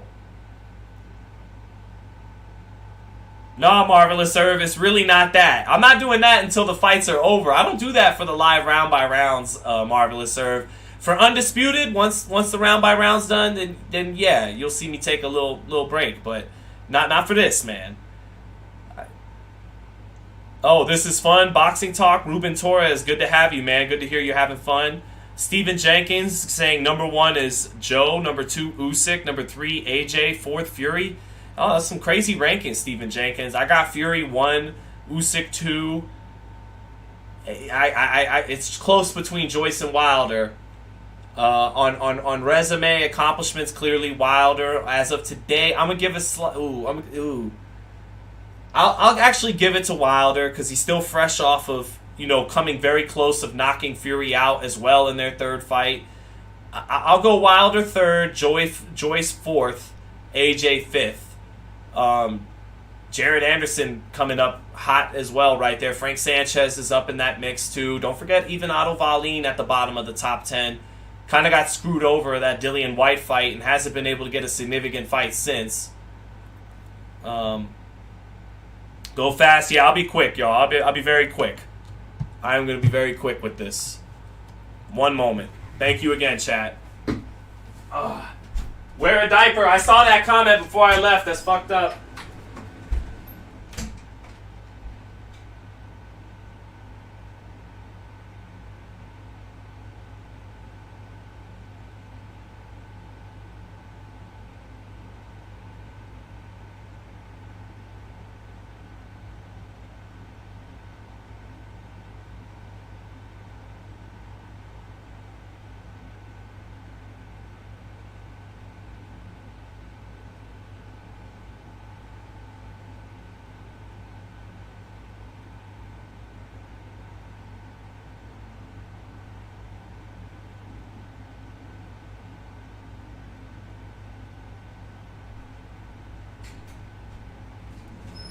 Alright, we're good now, chat. All that water. Oh, let's go. Use the cup. You're nasty. You're nasty. Convenient thought, but way too nasty. Hell no. Appreciate the thought, though. At least you're thinking of solutions for me. So, alright, the Brits are looking drunk and ready to watch main event time as they sing that played-out song, Sweet Caroline, which was never that catchy in the first place. Ruben Torres, thank you for the $5 super chat, my man. I hope you enjoy what's about to go down. Kidney infection, you might be right. I seriously gotta get something looked at. I'm not even kidding. But Ruben Torres, thank you for the super chat, my brother. Happy you're having fun with the boxing talk. People say Zhang got no stamina. Zach Katz, I don't think his stamina is as good as Joyce's, but he did go 12 hard rounds with Hrgovic. His chin held up over 12. I think he dropped Hrgovic in that fight. Barney, good to see you, Barney. Which UFC fighter has the best hope of shocking the boxing world? I don't follow UFC or mixed martial arts at all. Which boxer can shock the UFC? I don't know. Terrence Crawford, it's too late for him. He's probably too old at 35, but he could have been a good MMA fighter because he's a hell of a wrestler, Crawford. If Crawford ever would have put it all together, he probably could have been a good mixed martial artist. And I'm still pulling for Clarissa Shields to have success in MMA, even though I know she lost that fight to that girl from Mexico in her second MMA fight. So we'll see. Have I seen, Ivan Lewis saying, have I seen the heavyweight prospect Jalalov?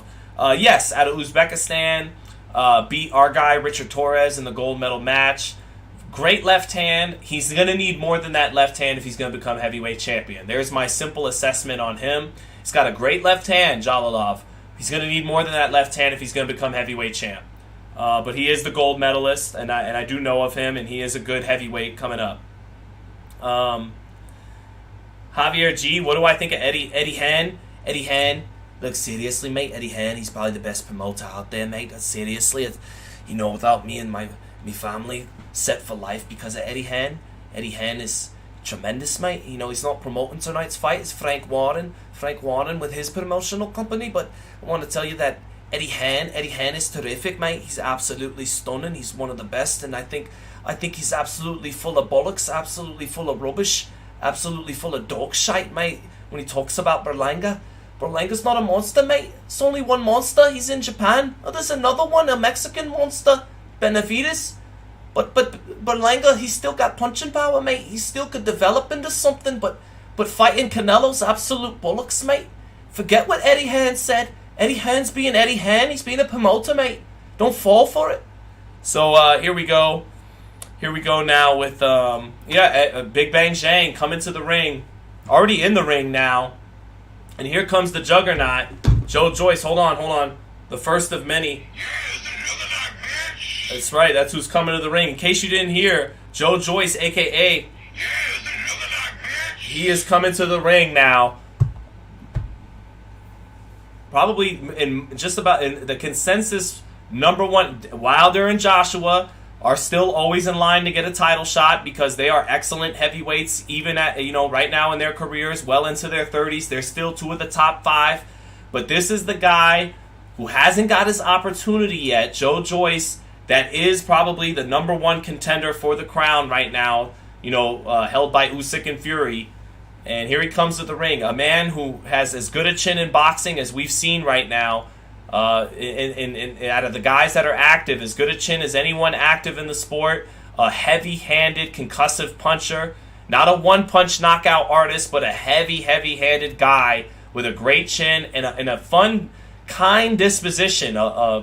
Despite being a killer in that ring, he is a kind guy, a nice guy, a funny guy, a goofy kind of guy at times. I've seen him sauced and a little bit drunk at the fights, having fun with Rolly out here in Las Vegas. But he's been all work here in Las Vegas, too, with Ishmael Salas, who has gotten everything he can from him, with limited hand speed. A slow guy, Joe Joyce, but is getting everything out of his skill set and out of his tools and out of his physical attributes.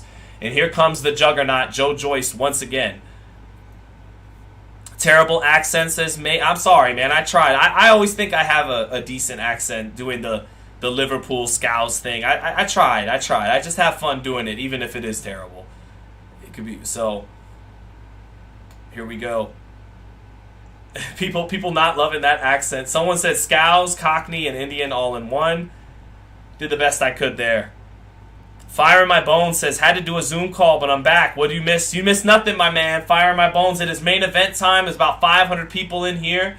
TSB says, Joyce has a great jab. Please mention that. He does have a great jab. A power jab. A jab that hurts you, almost like a right hand.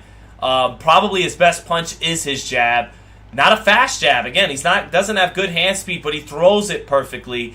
His punches have great technique and form on them under Ishmael Salas. They come out very slow, but timing makes up for it a lot. And he's impenetrable. He not only does he's got. It's one thing to not give ground when you take a clean punch in the face, right? It doesn't make you reset. It doesn't make you take a step back. But it's another thing to continue forward momentum through the punches like Joe Joyce does. And that's why he earns that Juggernaut nickname. But against a puncher like Big Bang Zhang, a bigger guy than someone like Daniel Dubois or Joseph Parker, not as skilled, not as fast as those guys, not as quick on the draw as those guys, but he's bigger than those guys. And Joyce, if his defense continues to be poor and he can't get out of the way of anything, even against slow guys like Big Bang Zhang, maybe Zhang can get his attention with his size and punching power more than those smaller heavyweights Dubois and Parker were able to. But you still got to expect Joyce to win this fight tonight. He's a big favorite. Both guys in the ring awaiting their introductions to the crowd, and then we'll get started with this live round by round.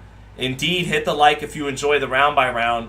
If not, thank God they disabled the dislike. So here we go.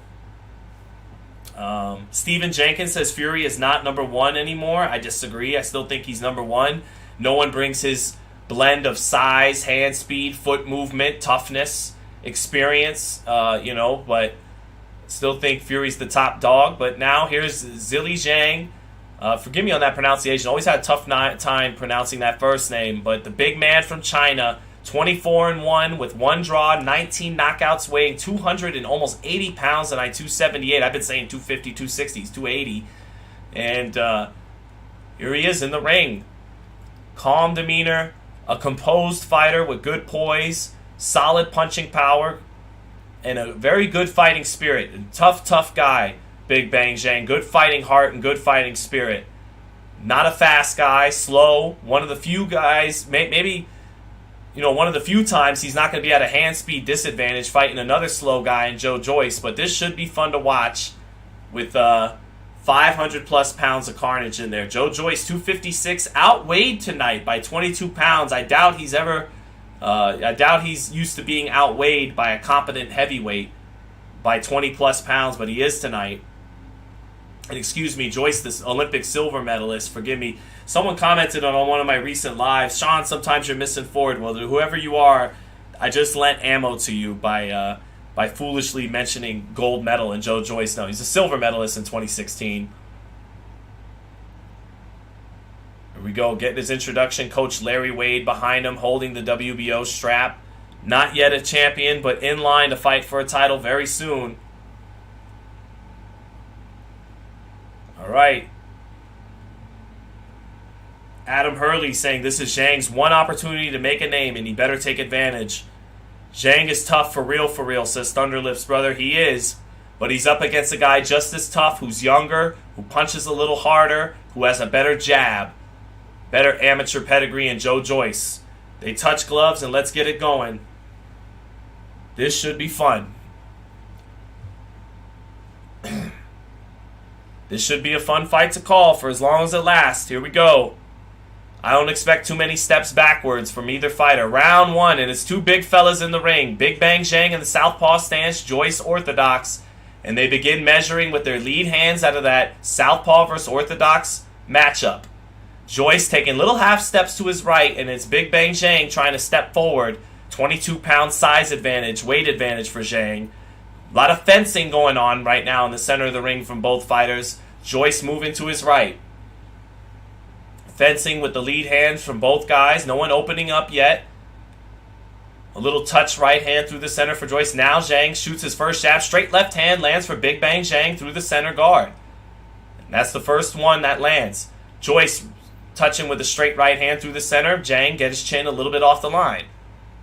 We go in the first minute. Joyce short with a straight right hand through the center, just touching with it, not committing to it. Left hook lands a little bit there by Joyce as Zhang tried to pull his head back. And Joyce able to touch the top of the head with that left hook there. Joyce trying to work his jab just a little bit as both guys still primarily fencing. Now a straight right hand to the body by Joyce, touching with it. Joyce short with a straight right hand again. Zhang letting go of a right hook, straight left hand, falling a little short. Straight left hand lands for Zhang, and Joyce looked a little hurt. Right hook lands for Big Bang Zhang, and Joyce looks a little stunned in round one. Fighting a man his own size, 22 pounds heavier. Left hand down the pipe lands for Zhang again. Joyce doesn't look good taking punches from Zhang in round one. Joyce with a jab to the body. Joyce getting his shots blocked up top. Center of the ring for both guys. Jab lands for Big Bang Zhang through the center. Oh, a right hand down the pipe lands for Joyce as he dipped his body to the left a little bit and shot that right hand down the pipe, and that got in. Zhang took it well. A little over a minute in round one, and it's fun to start. Straight left hand lands for Big Bang Zhang through the center. Left hand to the body for Zhang. Straight left hand to the body. Zhang trying to counter with a straight left hand as Joyce reaches to the body. Straight left hand landing for Zhang again. He's finding a home with that punch in round one. Joyce getting his jab blocked. Center of the ring for both fighters. Zhang ahead in this round right now off a couple of straight left hands and a right hook earlier. Joyce stepping forward now. Zhang trying to keep a little distance off his right jab. Straight left hand touches the chest of Joyce for Zhang again. Zhang blocking the straight right hand through the center of Joyce. Joyce landing a jab. Joyce throwing the jab again. This one gets parried. Straight right hand countered by a straight left hand by Big Bang Zhang. Big Bang Zhang with a better straight left hand than Joyce's straight right hand in round one. Joyce, not as confident as we're used to seeing him in round one, reaching for the body with a straight right hand. Zhang looking confident and composed in round one. Round just about over. And that's a round for Big Bang Zhang. 1-0 for the big man out of China. Joyce did look bothered by the straight left hand early, and a right hook got his attention that landed clean for Big Bang Zhang. Joyce, for the first time taking shots like that against a man 20 pounds bigger than him, and it had its effect. A little bit of blood in the mouth for Joe Joyce, and he spits up a little bit of blood in the corner for Salas. 10-9 Big Bang Zhang. Man. Fun first round. Almost 700 people in the chat. Tell your brothers, sisters, send a telegram. Because so anyway, I won't do the rhyme backwards, but if you're enjoying the chat, man, all 700 of you rocking strong. Mark Randall says, shout out from Marky R, down under in Gold Coast, Australia. Great commentary. Thank you, my man.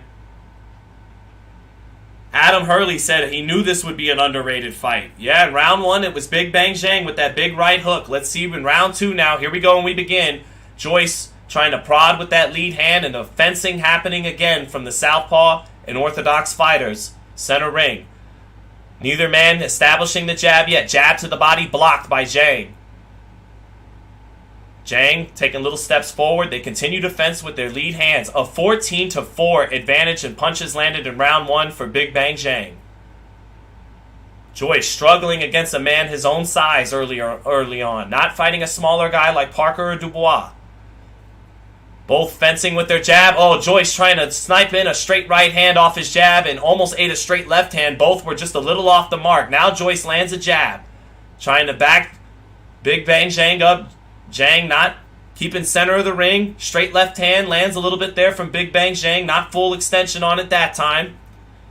Joyce getting his lead left hook blocked. Trying to hook off the jab. Now Zhang shoots a jab through the center and gets it blocked. Both guys block. Oh, they trade, and a right hook gets in for Big Bang Zhang in a straight left hand, and Joyce is a little rocked. Joyce is a little rocked in the second. His legs are reacting. Jab lands for Big Bang Zhang. Joyce getting backed up. A left hand to the body lands for Zhang, and a right hand up top. Straight left hand lands for Zhang, and Joyce is hurt. Joyce is hurt in the second. He's wobbling around the ring.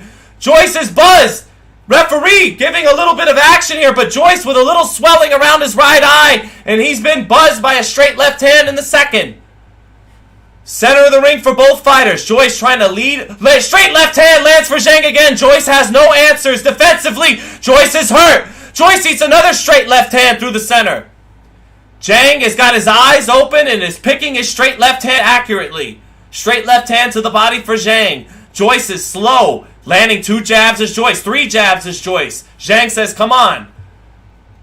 Now Joyce, 2 body shots. Clubbing with his punches. Not sharp and accurate, but beginning to land. Blood coming from the nose of Joyce.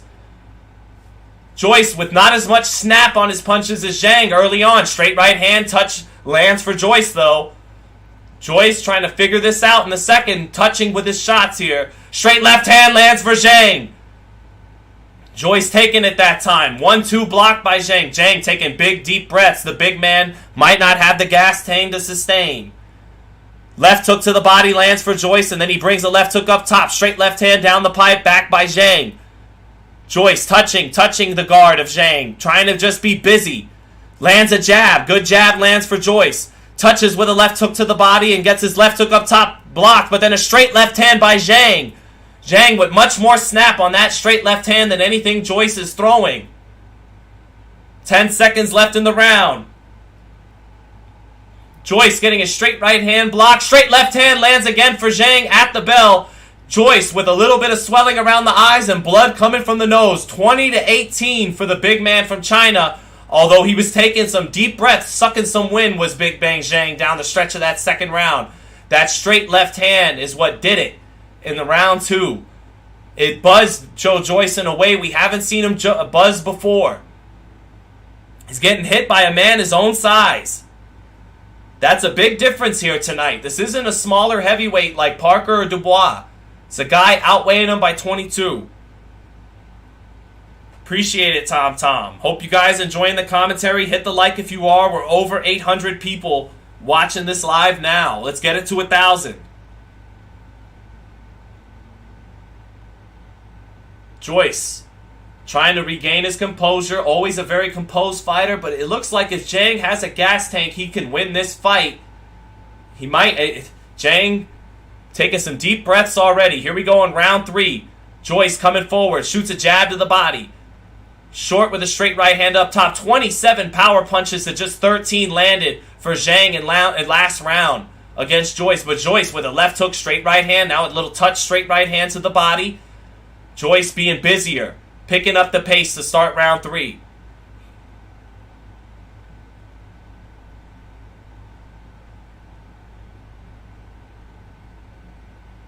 Joyce touching with straight line shots, but not fully committing to the shot. Hard jab lands for Big Bang Zhang, committing more to his punches. But Joyce with a good start to round 3, just being busy. Touches Zhang with a jab. Zhang measuring with the lead hand. Straight right hand to the body for Joyce. Straight left hand to the body by Zhang. Right hook lands for Zhang. In between a straight left hand and a right hand lands for Zhang. In between Joyce's punches. Joyce reaching with straight right hands to the bodies and getting countered by the left hand by the southpaw. Nice double left hook by Joyce to the body and to the head in the inside. Now a right hand on the inside to the body for Joyce. Zhang, though, with the more eye-catching, head-snapping shots with that straight left hand. Joyce outworking him in round 3, but still eating straight left hands down the pipe here and there. Straight left hand to the body lands for Big Bang Zhang, and it makes Joyce back up. Joyce landing a jab, but not landing punches with conviction on them right now is Joyce. Another left hook lands for Joyce and a touch right hand, and that backs Zhang up. Now a right hand to the body off the left hook up top, keeping Zhang's hands up. And then keeping Zhang's hands up with that left hook and then digging the right hand to the body. There was Joyce. Joyce with another touch left hook to the body. Touching the guard twice with 2 left hooks. Oh, counter right hook on the inside by Zhang. Picks Joyce's head up. Joyce just letting his hands go. Not really getting snap on those punches, but being busy and relentless. Zhang trying to pick the cleaner shots in between all those punches by Joyce. 1-2 through the center by Joyce. Zhang blocking some of it partially getting through.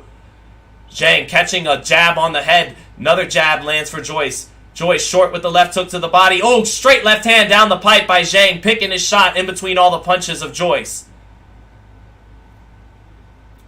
Nice jab by Zhang, and then he measures and gets a left hand off of that distance. But Joyce eats it and keeps punching, keeps touching. Touch left hook to the body by Joyce. That punch is maybe going to pay dividends later. Close round. I feel like Zhang is still winning this round with the more eye-catching straight left hands. 15 seconds left. Joyce has been more busy this round, but he still got caught with straight left hands to the body and to the head. Much closer third round. 5 seconds left. Joyce relentless with his work rate, but still ate a couple of straight left hands that might have got it to Zhang. Close third round. My bladder will explode. I will be right back. Oh. Be right back before the 4th round.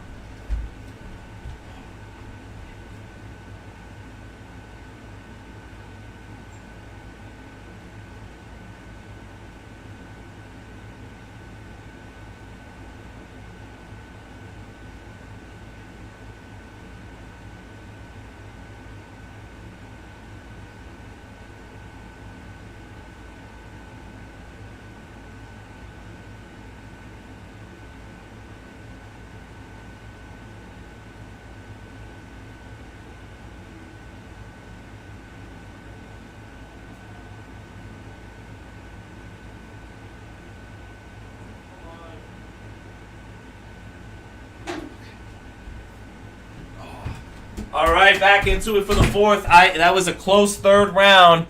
Either 3-zip Zhang or 2-1 Joyce, depending how you scored it. Zhang still landed the better shots. Here we are in the 4th. Apologize for that, chat. We've got almost 1,000 people in here. All right, straight left hand landing for Zhang after Joyce is touching, not fully committing to those shots. He outlanded Zhang in the 3rd, but didn't land the best punches of the round. Straight left hand landing for Zhang again, who's keeping his hands up to start the 4th, and Joyce is just trying to touch with it whatever he can, but not a lot of snap on his punches. Joyce, oh, nice straight right hand lands that time for Joyce. Touching with the lead hand, hooking off of it, and then set up the straight right hand through the center. And that got Zhang's attention a little bit finally. Joyce just letting his hands go, touching with straight line shots, now touching with a straight right hand to the body. Constantly running his hands. Straight left hand lands for Zhang, not as much oomph on it that time. Joyce trying to step over to his left. Shoots a straight right hand to the body, falls short, stepping over, doubling up his jab. Definitely outworking Zhang right now, throwing more punches. Straight left hand lands for Zhang though. Got his shoulder off the line to catch the left hook of Joyce, and then boom, lands through a straight left hand through the center. Little over halfway through in the 4th round. Joyce more active, but Zhang still sniping with a straight left hand. Joyce landing a jab and then 2 body shots, but eats a straight left hand that pops his head up after landing those 2 body shots. Straight left hand knocks Joyce back, and another straight left hand lands for Zhang, and it's knocking the head up of Joyce. Straight left hand lands for Zhang again. Joyce getting in a short right hand, but not moving the head around of Zhang.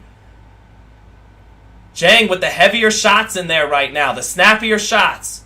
Joyce relentless and is straight left hand lands for Zhang again. Joyce has no answer for the straight left hand of the southpaw.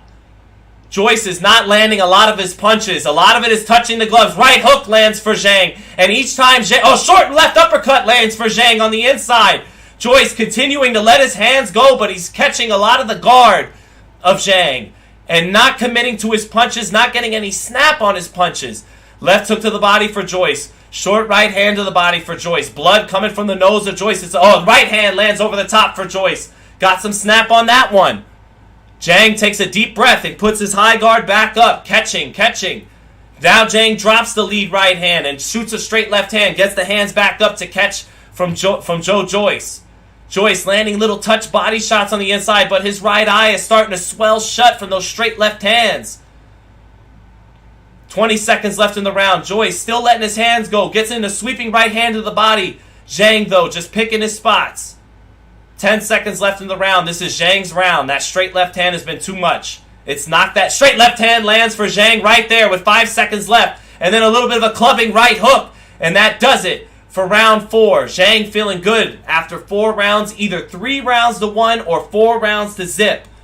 Either 39-37 Zhang or 40-36 Zhang, depending how you scored round 3. But Joyce swelling up, that right eye swelling shut, blood coming from both nostrils, and even some blood from his mouth. Joyce is not doing well right now through 4 rounds. And there's no snap on his punches. He's not very accurate. You know, he's touching him up sometimes, but for the most part, getting a lot of the shots block, catch, and then getting sniped with that straight left hand down the pipe by Zhang. Luke, thank you for saying excellent commentary. We're officially over 1,000 viewers. Victor Blast, did I miss your super chat? I'm sorry, brother. Let me see it. This is Ron Lyle versus George Foreman. I can't say all that, Victor Blast. That was fought at a higher level and was even crazier than this fight. But this is a hell of a fight, Victor Blast. Thank you for the commentary, or for the super chat. Round 5, Joyce trying to take the fight to Zhang in round 5. Letting his hands go. 2 hard body shots after touching up top. Zhang says, come on, bring more. Left hook to the body for Joyce lands. Joyce trying to just let his hands go, but eats a straight left hand in between all his punches.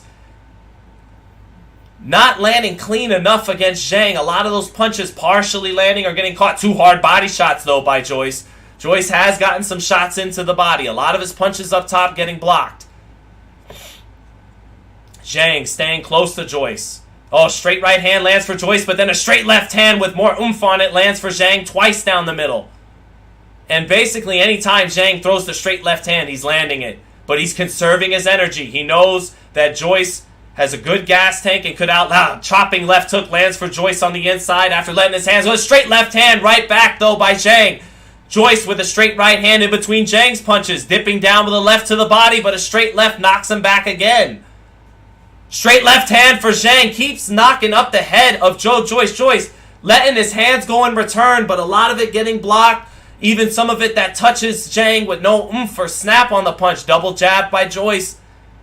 Another jab by Joyce getting blocked. Another jab. Straight left hand by Zhang. How much more can Joyce take of that straight left hand? Joyce pounding away on the guard, but getting a lot of it caught up top by Zhang. Some of the body shots getting in. Little left hand lands up top for Zhang. That right eye is closing shut for Joyce right now in round 5. His jabs are often getting caught on the guard of Zhang. A little over a minute left. That right eye is closing shut, folks. I don't know how much more that right eye can take. He could barely see out of it. Upset is on the way for the big man from China. The upset is on the way. It would appear. Joyce needs to turn this around. Zhang with decent defense on the inside. catching a lot, sometimes lowering his right hand. Little left hook gets in for Joyce on the inside, though, while he lowers that right hand.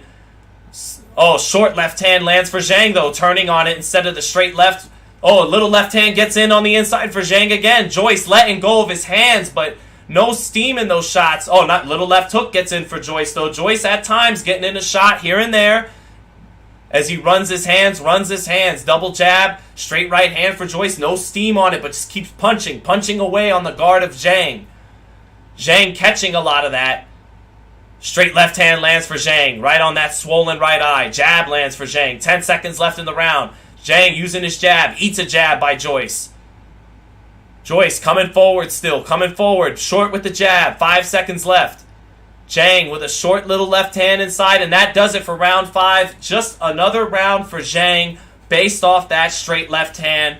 50-45 or 49-46. That right eye of Joyce is not holding up right now. It is swollen shut.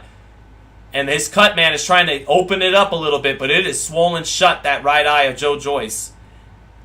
And he has not shown the snap in his punching power to truly turn this thing around right now. He's going to need some help from Zhang. He's going to need Zhang to gas out.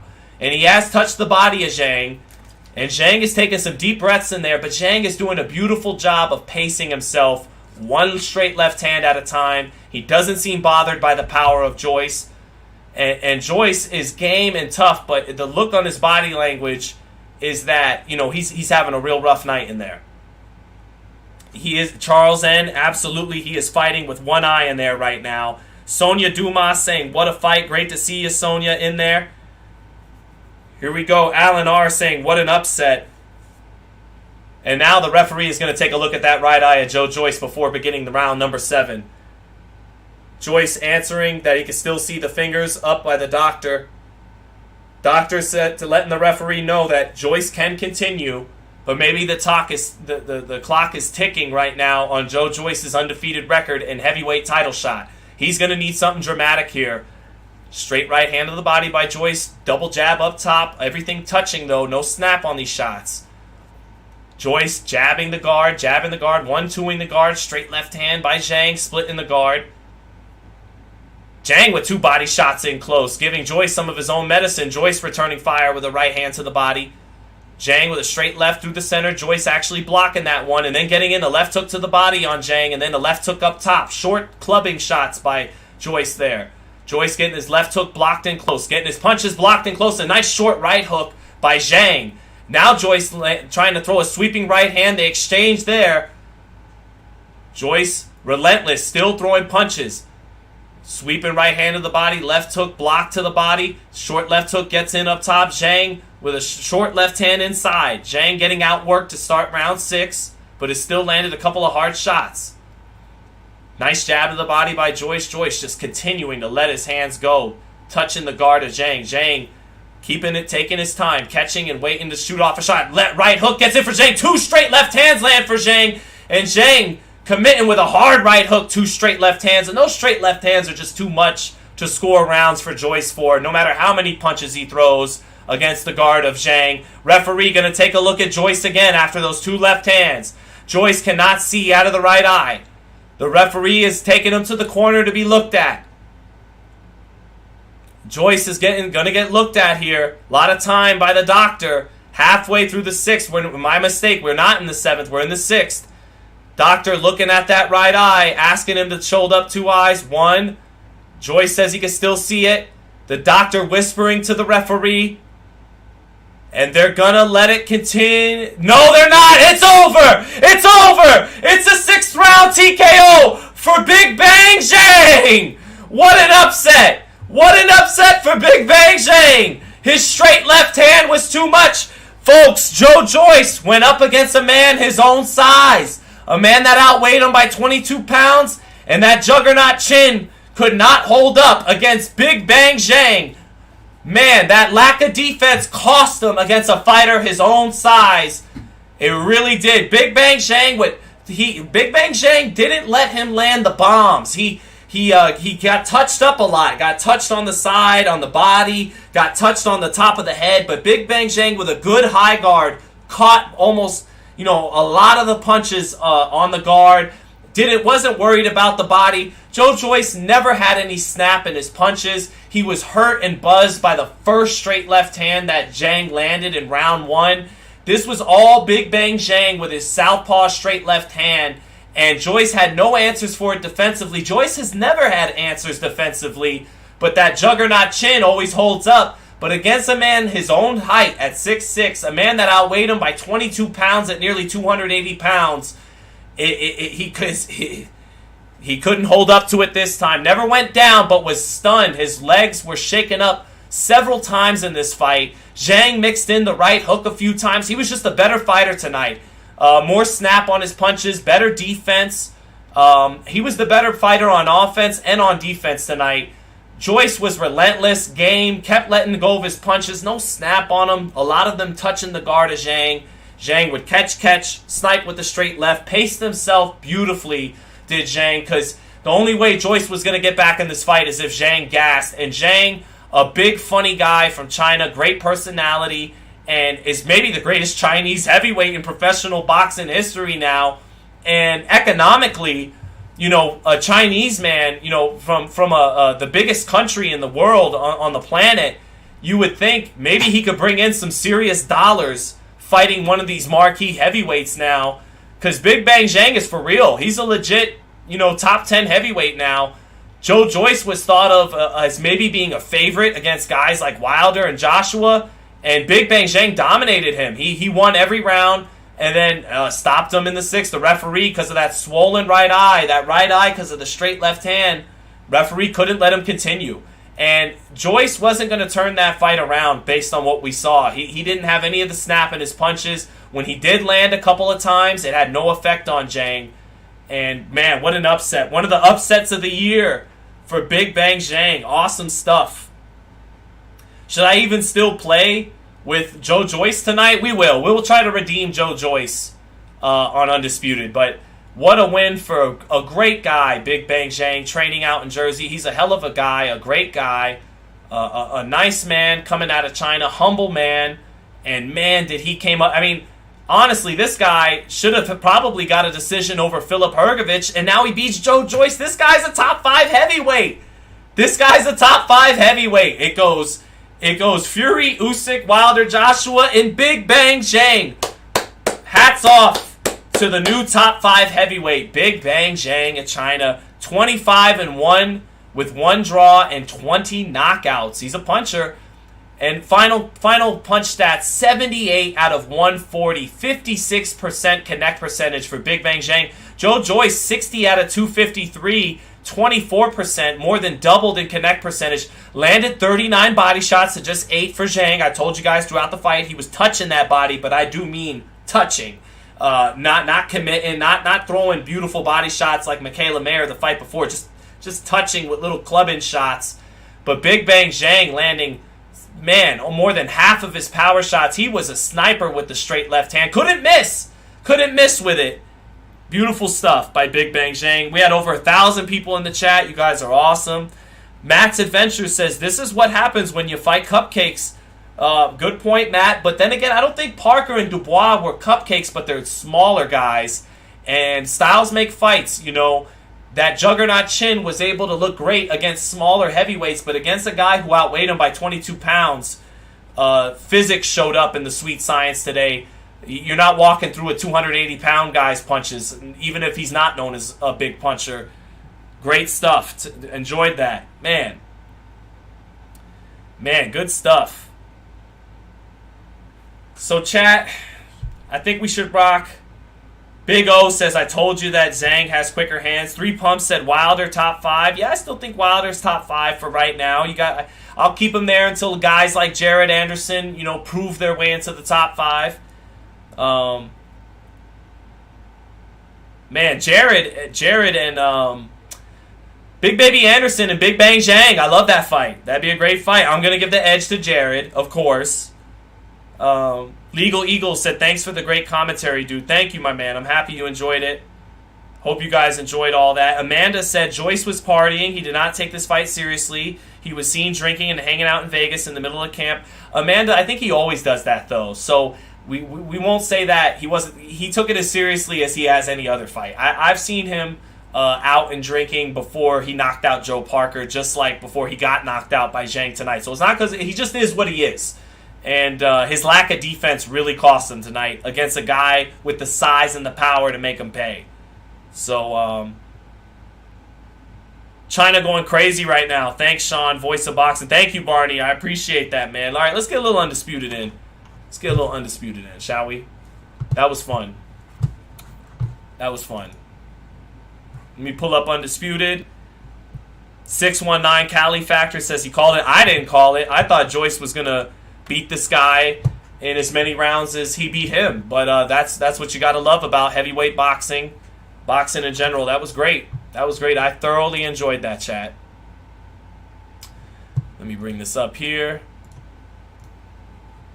And we'll get some Undisputed set up to finish the day off right. Joe Joyce, I thought I would. I mean, to be honest, I thought I'd be following up a win for Joe Joyce for this, but I guess it'll be redemption time for Joe Joyce on today's stream. Boom. Let me get this PS5 controller plugged in, and we can rock. All right, chat. One last bedroom break, and Marvelous Irv, you know what else? One last bathroom break, and let's redeem Joe Joyce to finish today's Fight Hype Live. You guys were awesome. Hit the like if you're still hanging out and haven't yet. Appreciate it. All right.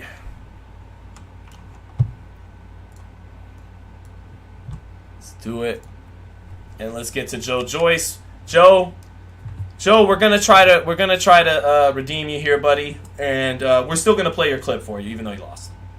Hold on. We're still gonna play the clip for Joe. Yeah, this is another knock, bitch. That's okay. Steve said Zhang defense is pretty good. It was kind of good tonight. It wasn't too bad. It was certainly good enough. It wasn't that bad. All right, I'll be right back, chat, and let's get this Undisputed in. Let's avenge Joe Joyce, chat. Let's send him off on the right note.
Let's go, chat.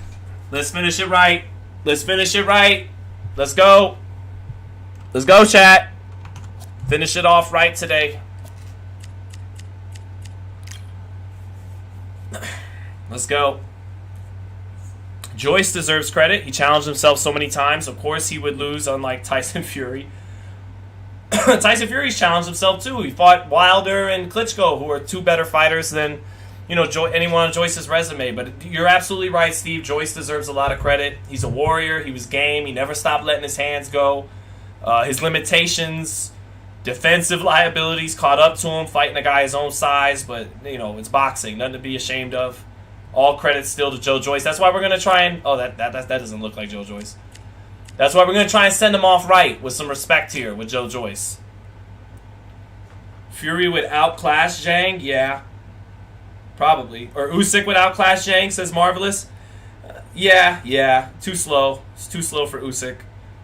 But still, guys like Chisora gave him some tough fights.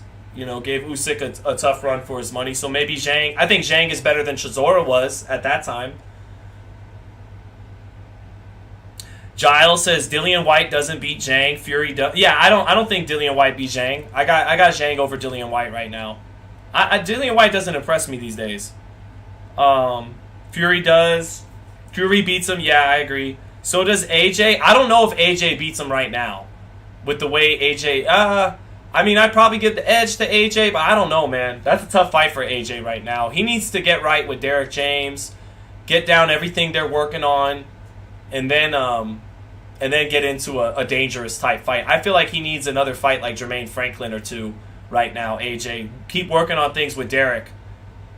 Jared Anderson beats Zhang. That's a hell of a fight. I do think Jared beats him. Jared's just so talented. And Zhang staying in front of him, Jared will find the openings with his prolific offense. But Zhang, it'd be a hell of a fight. Zhang could get his attention in a way no one else has, but I would favor Jared right now. Slim said Sean who won. It's upset tonight, man. Big Bang Zhang with the TKO in round 6. Couldn't miss with the straight left hand down the pipe. He closed up Joe Joyce's right eye, and the referee had to stop it. Joe Joyce never stopped coming forward, never stopped letting his hands go. But the referee had to save him from himself as he became a one-eyed fighter. So,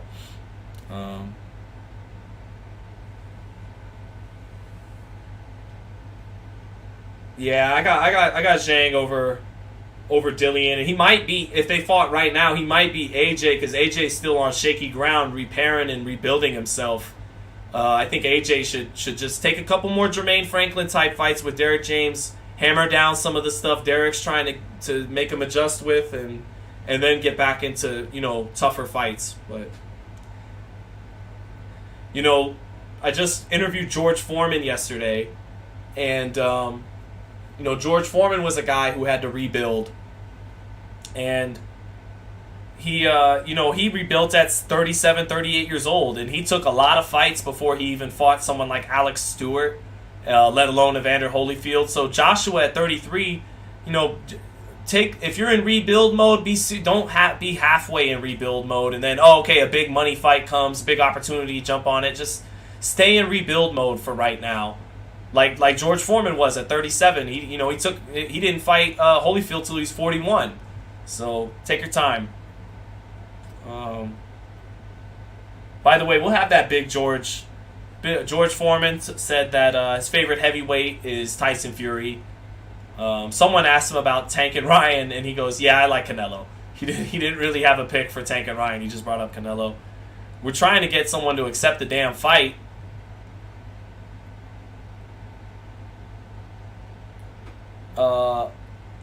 Joey Chaz saying they're reporting 80 million saw this fight on China TV. That's incredible if that's the case. I need a link to that. I need a source. But that's crazy if that's the case.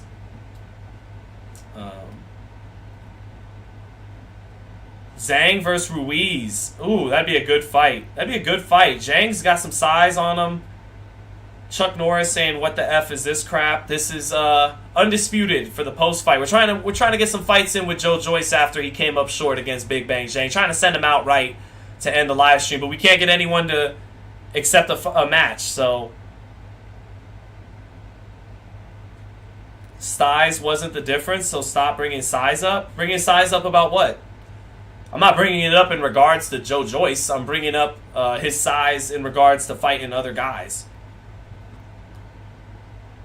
Well, no, I did bring up his size. Yeah, 22-pound size advantage. It matters. There's a reason why a 278-pound man had an effect on his chin, but men who weighed 240, 245 and under, like Joseph Parker and Daniel Dubois, did not. It's science. It's called the sweet science for a reason. If a man weighs 40 to 50 pounds heavier, his punches may have more of an effect if you're taking them flush on the chin than guys 40 to 50 pounds lighter. So here we go. Yes, we got a match. Let's go. Thank God. Welcome to the CompuBox Academy. I'm Todd Grisham. Next to me is Johnny Nelson. We're fighting Wilder. Nice to be here with you. We're fighting Deontay Wilder. It's time for our tale of the tape. Joe Joyce. All right, guys, let's send Joe Joyce out with a dub. Let's give him some love. To bang it out. Right? And he'll face the Bronze Bomber. Let's go. Let's send Joe Joyce out right, chat. With that massive 83-inch reach. This is it. This is that fight. Let's go. This is that argument. And here is the juggernaut, Joe Joyce. Zhang versus Ruiz is a rematch, says Amanda. I don't think so, Amanda. That's not a rematch. That's a competitive fight. Ruiz is better than Zhang, but Zhang is bigger than Ruiz. You know, although not too much in terms of weight. But you know, he's 6'6", going up against a guy about 6'2". That'd be a good fight. That'd be a good fight.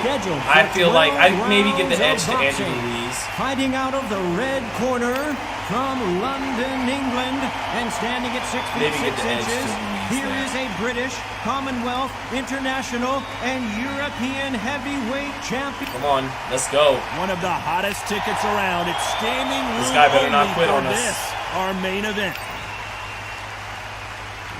All right, we're gonna find out what would have happened. Joyce Wilder. Gotta use my plotting. Slow hand speed.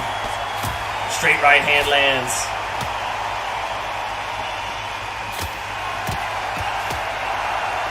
I gotta take my time, chat. He blocks the hook.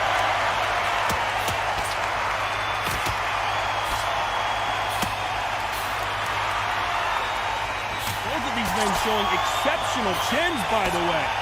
Better defense than Joyce showed tonight so far, that's for sure.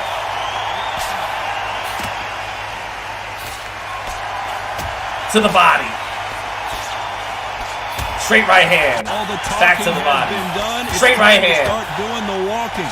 You have some fighters that are big show, it's okay. big arena fighters, and they bask. As long as we don't get hit with the big straight right hand, we're good. You have other fighters where this would be like the To the body. Some nice exchanges. Joyce is so slow, but we're winning.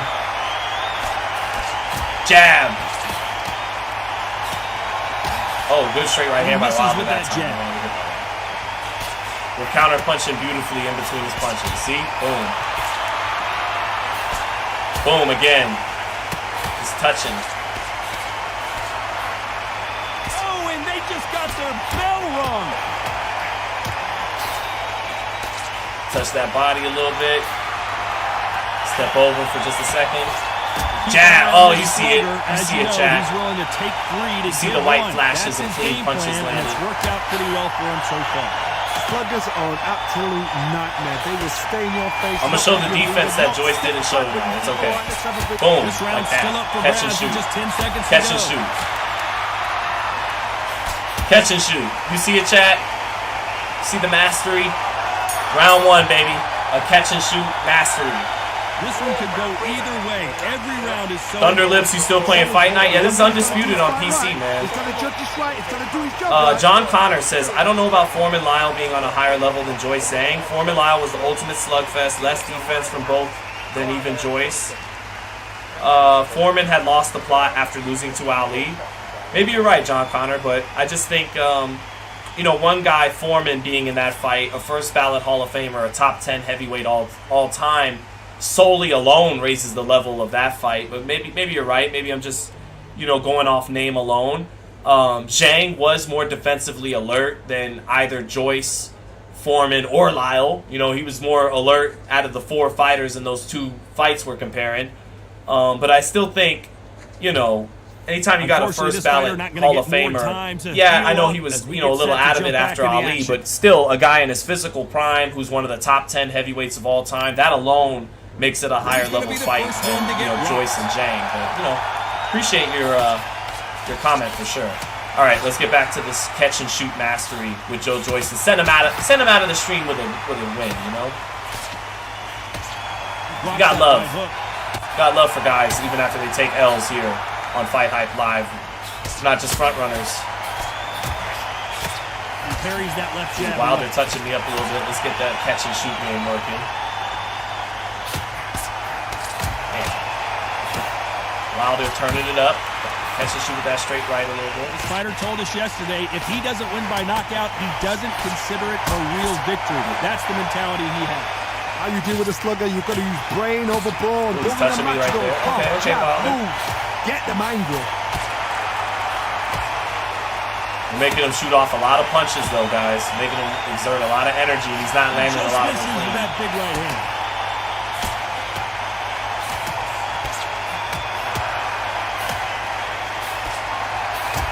Touching him with the 2 straight right hands there, touching that body. We're going to break him down. Like prime Joyce. This is prime Joe Joyce. This ain't Big Bang Zhang Joe Joyce here. Damn. See if these two He's wasting a lot of energy this round, though. He's winning the round. About to make it 1-1. Because they're so big, because they can punch, because they've got the weight behind them, they may not be connecting, but just when they connect, that's when this fight sets on fire. Because someone's going to get hurt, and someone's going to react. I gotta touch his body, slow him down.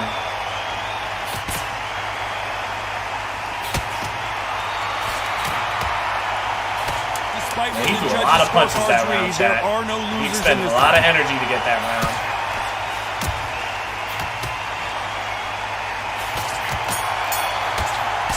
Threw a lot of punches to get that round. That's all right. Do I know if Joyce has a rematch clause? I don't think so, because it wasn't a title fight. And I don't think they expected it.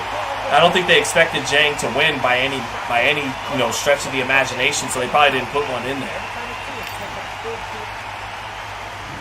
Alright, I've never lost on a FightHype live stream, and it's not going to start now. We're going to send Joe Joyce off with a dub today. Ooh. Let's get back on it. And he just missed with that left jab. Ooh, big body shot.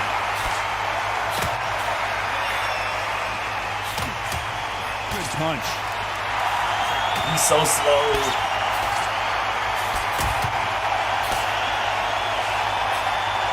Oh, I just missed with that body shot he countered me with his straight right hand counter though. Fantastic punch.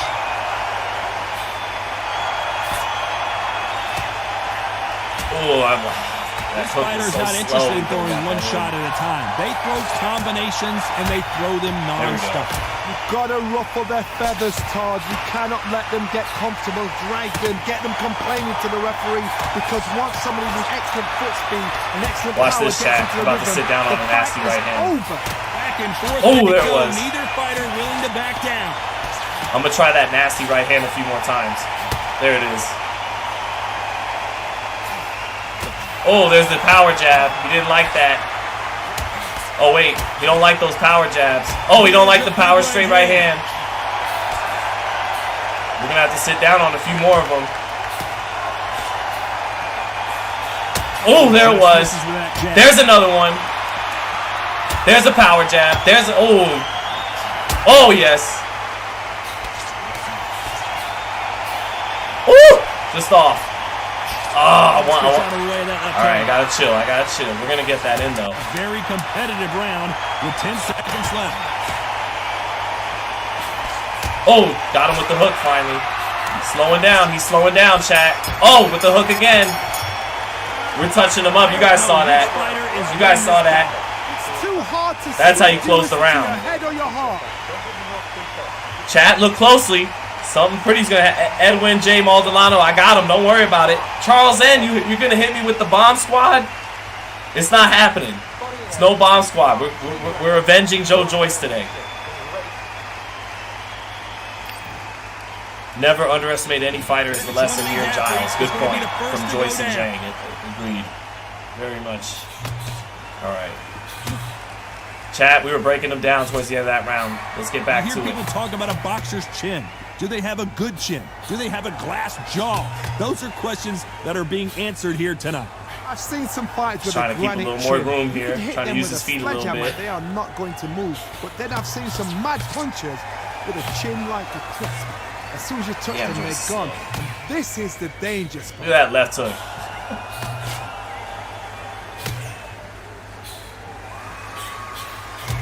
Oh, good counter by Wilder. Wilder's doing what he should do, box a little more. Straight right hand. Got him with a left jab. Oh, there it is. There it is. Shooting that brick. He misses with that jab. Oh, good straight right hand counter by Wilder. Jab counter. Another jab counter. They figure out the combination to this sink. Energy and endurance are not an issue for this fighter who continues to be aggressive as the rounds wear on. Put the pressure on him. I've seen some aggressive fighters. They can terrorize the life out of you before they've even thrown a shot. The strength they have, the speed they have, and that knockout punch They want to punch through you. They don't want to. Oh yeah, that's that right hand off the jab. You gotta be careful. I gotta just put the jab in front of it and we'll get it in. He missed with that jab. Oh, I'm trying to take his head off with one of those right hands. There it is. Ooh, you saw the sweat fly. Oh, there it is. This round could go either way. 10 Oh, seconds to go. he touched right hand that time. Didn't fully commit to it. There it is. Oh, a little short. Reaching. Can't reach. This fight is I like that straight right hand, though. Chop down the tree. I would go to the body more and touch him up to the body, but Joyce is slow to the body, man. And he's not staying in front. He's using his feet a little bit more. Trying to catch him with the right hand off the jab. Oh, oops, I didn't mean to lead with the right. Just gotta start with the jab. There it is. Oof, good jab. He caught him there with a left hook.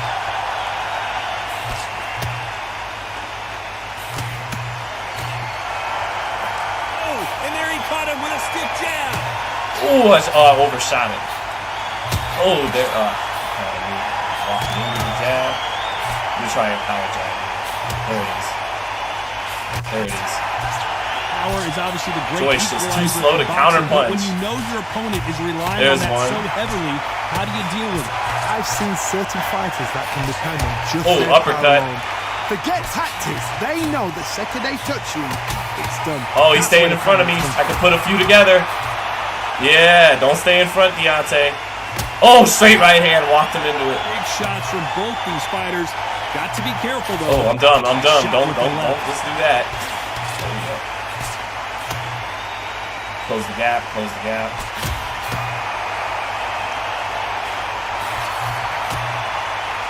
Oh, and he caught him there with a right hook. Oh, oh. Pounding him with two right hands there. Okay, comes back at once. What a fight. What a fight we're giving you. Joyce Zhang and now Joyce Wilder all on FightHype Live. It's so frustrating when you're under such a fast fighter. Hit the like if you can. Combinations before you even let one up. That creates frustration, and that's when it gets hard. Oh, caught him with the 1-2, but not clean, not at the end of the shot. You gotta get the distance right on it.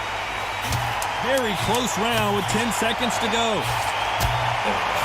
Touch him with the hook. Touch him with the hook. Yep. He's slowing down.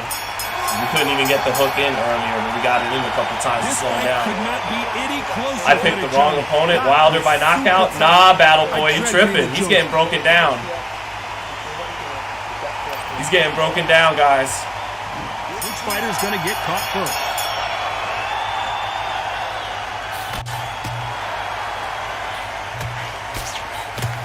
What do we think of the gameplay so far, chat? I feel like this is a solid fight right now. He didn't take that jab well at all. Oh, come on. I tried to, You guys see it. Oh, there it is.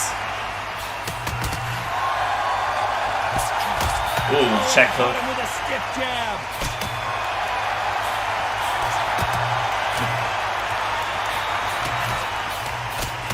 Knife him quick with a straight right hand in the body.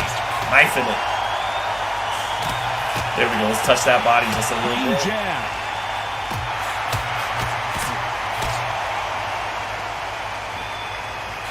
Oh, he countered me hard in the body. Oh, we had to take a step back, chat. We had to take a step back after this that. fighter having a hard time getting Resume. out of the way of punches, and they're not throwing as many on their own. Midway through the fight, if you are tired, this can be the loneliest place in the world. If you cheated, now we're going to find out. These two are the perfect dance partners. Damn, he's slow.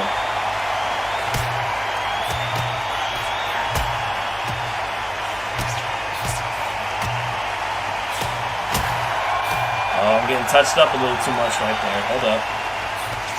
Oh, what a bomb he hit me with.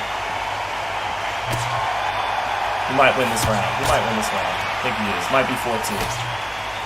His jab just got blocked.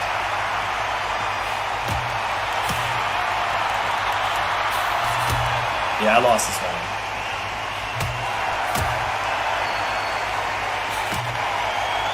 This is certainly an aggressive. You know the scorecards are going to be all over the place in this one. Lost that round.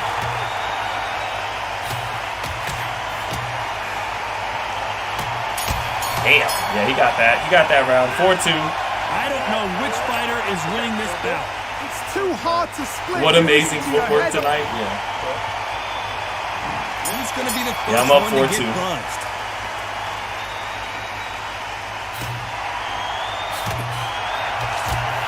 Oh, that left hook hurt him.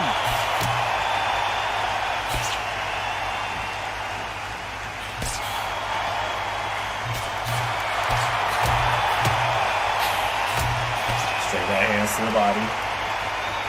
Why aren't they keeping their gloves up? There we go.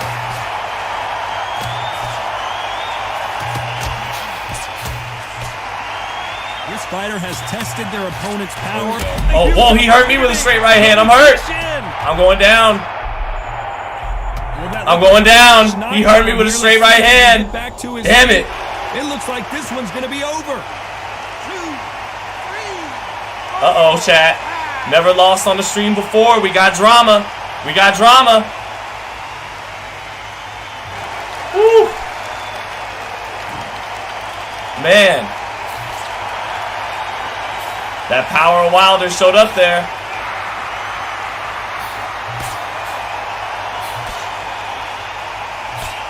Let's go with that left hand.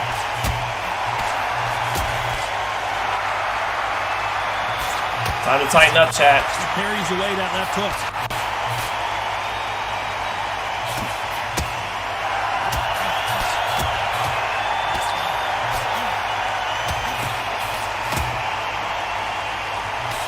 Endurance is becoming a factor. You can see this fighter having a hard time getting out of the way of the punches, and they're not throwing as many on their own. Now this is about desire. This is about character. This is about want. Oh, the round winding down now, and it's been another good one for him. Come on, we're hitting him with big counters. We got up from the knockdown well, but he got me. We got up from the knockdown well. It's even now. All even. And we enter the 8th round. Counter hook. You're going to see me sharpen it the hell up now. He misses with that jab.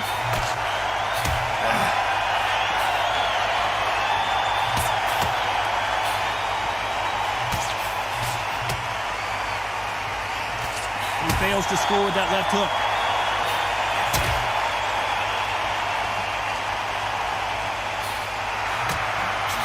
He scores with that right hand. Dangerous fight for me now.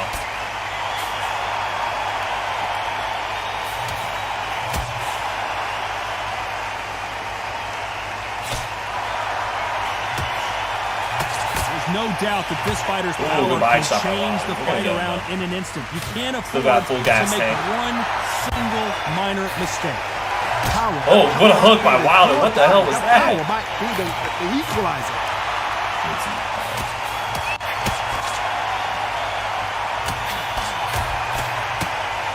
Nice exchanges from both men in this round. Good defense to block the hook. There we go.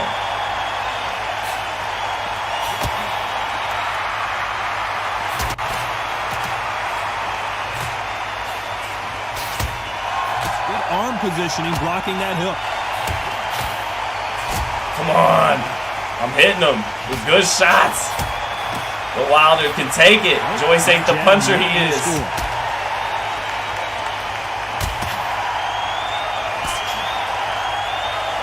Oh, what a jab. That hurt him. I got his attention at least.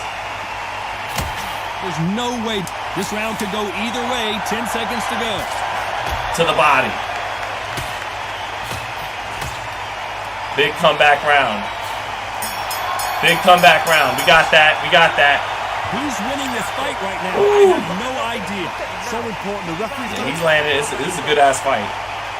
Who's going to be the first one to Fights get on the table. We're going to get him. Ooh, damn, good counter hook. Both men step back for just a moment.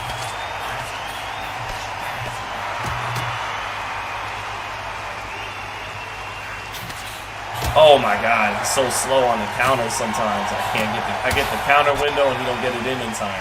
By the way, the connect percentages have to be off the charts.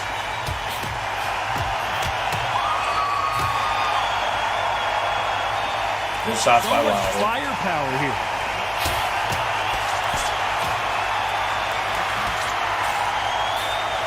Damn, Joyce is slow. Do you see how slow those counters are? Oh, but that was slow as hell, but landed. You've seen all the famous boxing movies, the training stepped over with the jab. Gym work. That's what it all boils down to. Oh, straight right hand. Oh, missed that one. Can they change? To the body. Face down. Can they hook him?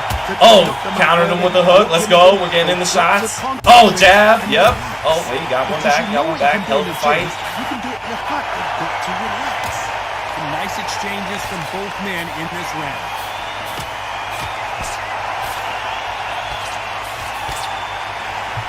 You can tell he's stronger, but he's not faster. Tense. Straight right hand. Got him. Straight right hand.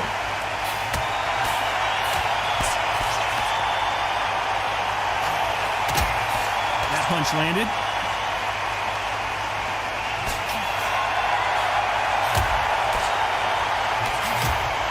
See a little touch right hand, so still countering him with. That doesn't always mean success. How many times have you seen a fighter chase? Left hook. This round's still up for grabs with just 10 seconds to go.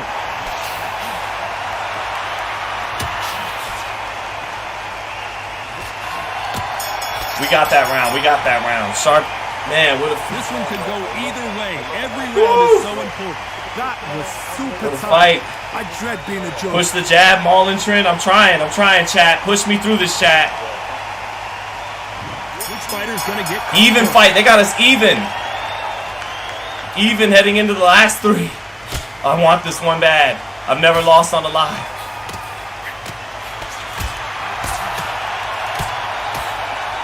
Hit him with a left jab. Oh, I'm feeling the pressure.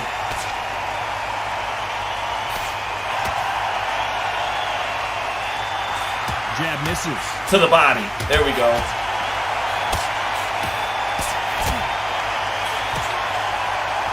Oh, what a straight right hand counter. Oh, right back at him. You're a power puncher. You're not as concerned with how many punches you throw. It's about how many you land and how hard they are.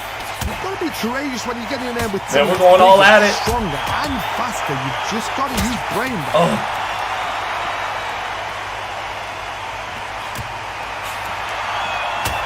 That punch hurt him. Nice exchanges from both. Oh no! Oh, come on, Joyce. Let's pull through this bitch. Tough fight.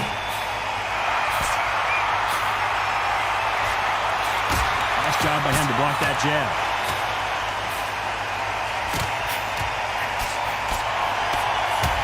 Touching that body still. I'm still touching that body. Attributes to having boxing has nothing to do with boxing. It's how well you can take a punch to the face. This is when you get in the ring feeling like you're King Kong because you know you've got a chin that is not going to get dented.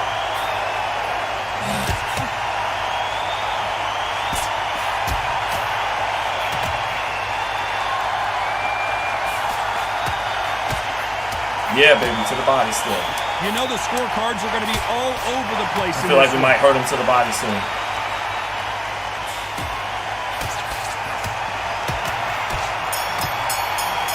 Close ass round. Who won that round, chat? Who won that round? In a book, Johnny. It's too hard to split. You listen to your head or your heart. What's good, Daniel Villafuerte? Trying to pull this one out. Haven't lost on a FightHype live yet. Each one of these athletes is going to be the first to go down. That knockdown. Need to get it back. That jab just missed with the left hand. Nice. On his bike a little bit.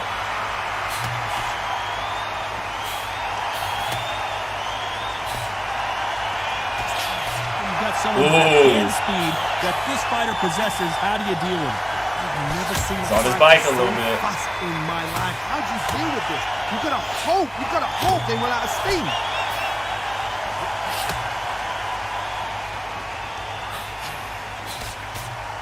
Threw the hook, didn't land.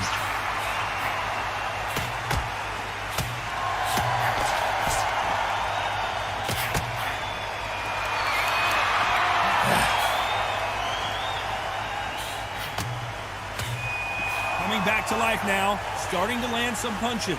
These two are the perfect dance partners. He's on his bike. Smart.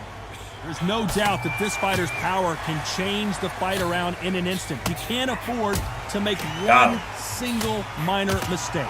It's the one who draws first blood, Todd. That's what you've got to look at. If you hit and you know you're in there with a banger, you've got to be on it, but you've got to be confident.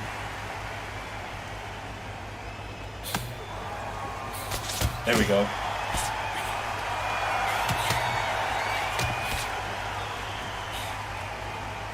Unlucky to miss with that jab.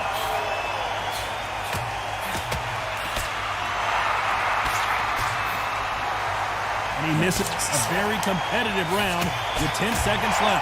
Still got him. Got him. Oh, man, that was annoying having to fight that shit. This fight could not be any closer, could it, Johnny? That is super tight. I dread I'm being trying, Boston. I'm trying. He was on his bike that round. Here we go. Last round. I need to pull this one out. Win it by any means necessary.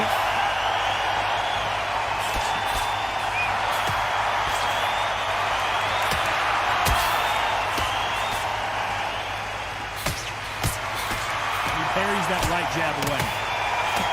Just keep hitting him with the touch him. Just keep touching him with whatever I can. Oh, I got a counter there. You've heard the phrase, this is where having that horrible hand speed sucks. I don't think I need to tell you which one of these fighters needs to find it. Now you've got two fighters that are absolutely shattered. What gets you through? Willpower.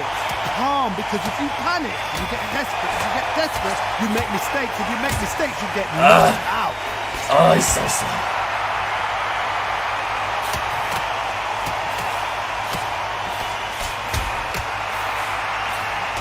There, back. This is ugly as hell.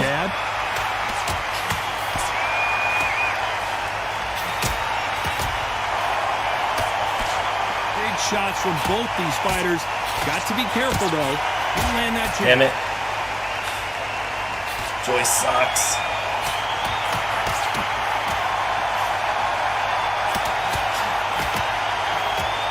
He caught him with a left hook.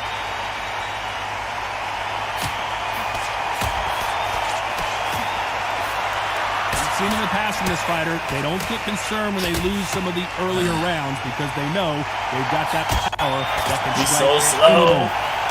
Oh, he hurt me. How'd he hurt me? I didn't even see anything fucking land. How is he still on his feet? Looks like they've shaken it off. I don't even know how he hurt me, chat. I don't even know what he hurt me with. Despite what the judges' scorecards read, there are no losers in this one.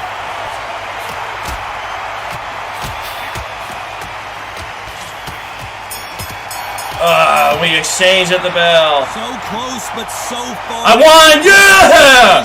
Woo! Man, let's go! It could have gone man. You know, you're going to have people arguing. Damn, this was hard. That was hard, chat. I pulled it out. They didn't let him con his way through the last two rounds. Put it on the line. Split decision is fair. What a close fight. Split decision victory. He threw 300 more punches. I out-countered him 114 to 40. The counter did it, baby. The counters did it. To the winner's cam. Oh, man. To the winner's cam. Your boy Sean prevails. Thank you, Super Chat. Joe Joyce is back, baby, like Red said. Yes, Marvelous Herb. I'm going to go check out the Knicks. I don't think we're going to win the series, but I hope everyone enjoyed it. Hope you enjoyed the round by round. I know a lot of people tune out once we get to the Undisputed game, but my hardcores appreciate it. You guys wanted to see some gameplay, and I'm still undefeated on the stream. Pulled it out by the skin of our teeth with Joe Joyce. Joe Joyce loses to Big Bang Zhang. At least we get a little get back for him there at the end. But shout out Marvelous Herb, Thunderlips Brother, Edwin J. Maldonado, Red, Daniel Villafuerte, Battle Boy, Boston's J-Dog 209. All you guys, thanks for rocking with me so much. Oh yeah, if I had a counterbucks, I would have knocked him out with someone better. But everyone have a great rest of the weekend, and we got a big fight week coming up. Keep it locked in here on FightHype for everything Tank Garcia, everything Tank Davis, Ryan Garcia. See you later, chat. Have a good one. Peace. Wow. All right. See you later.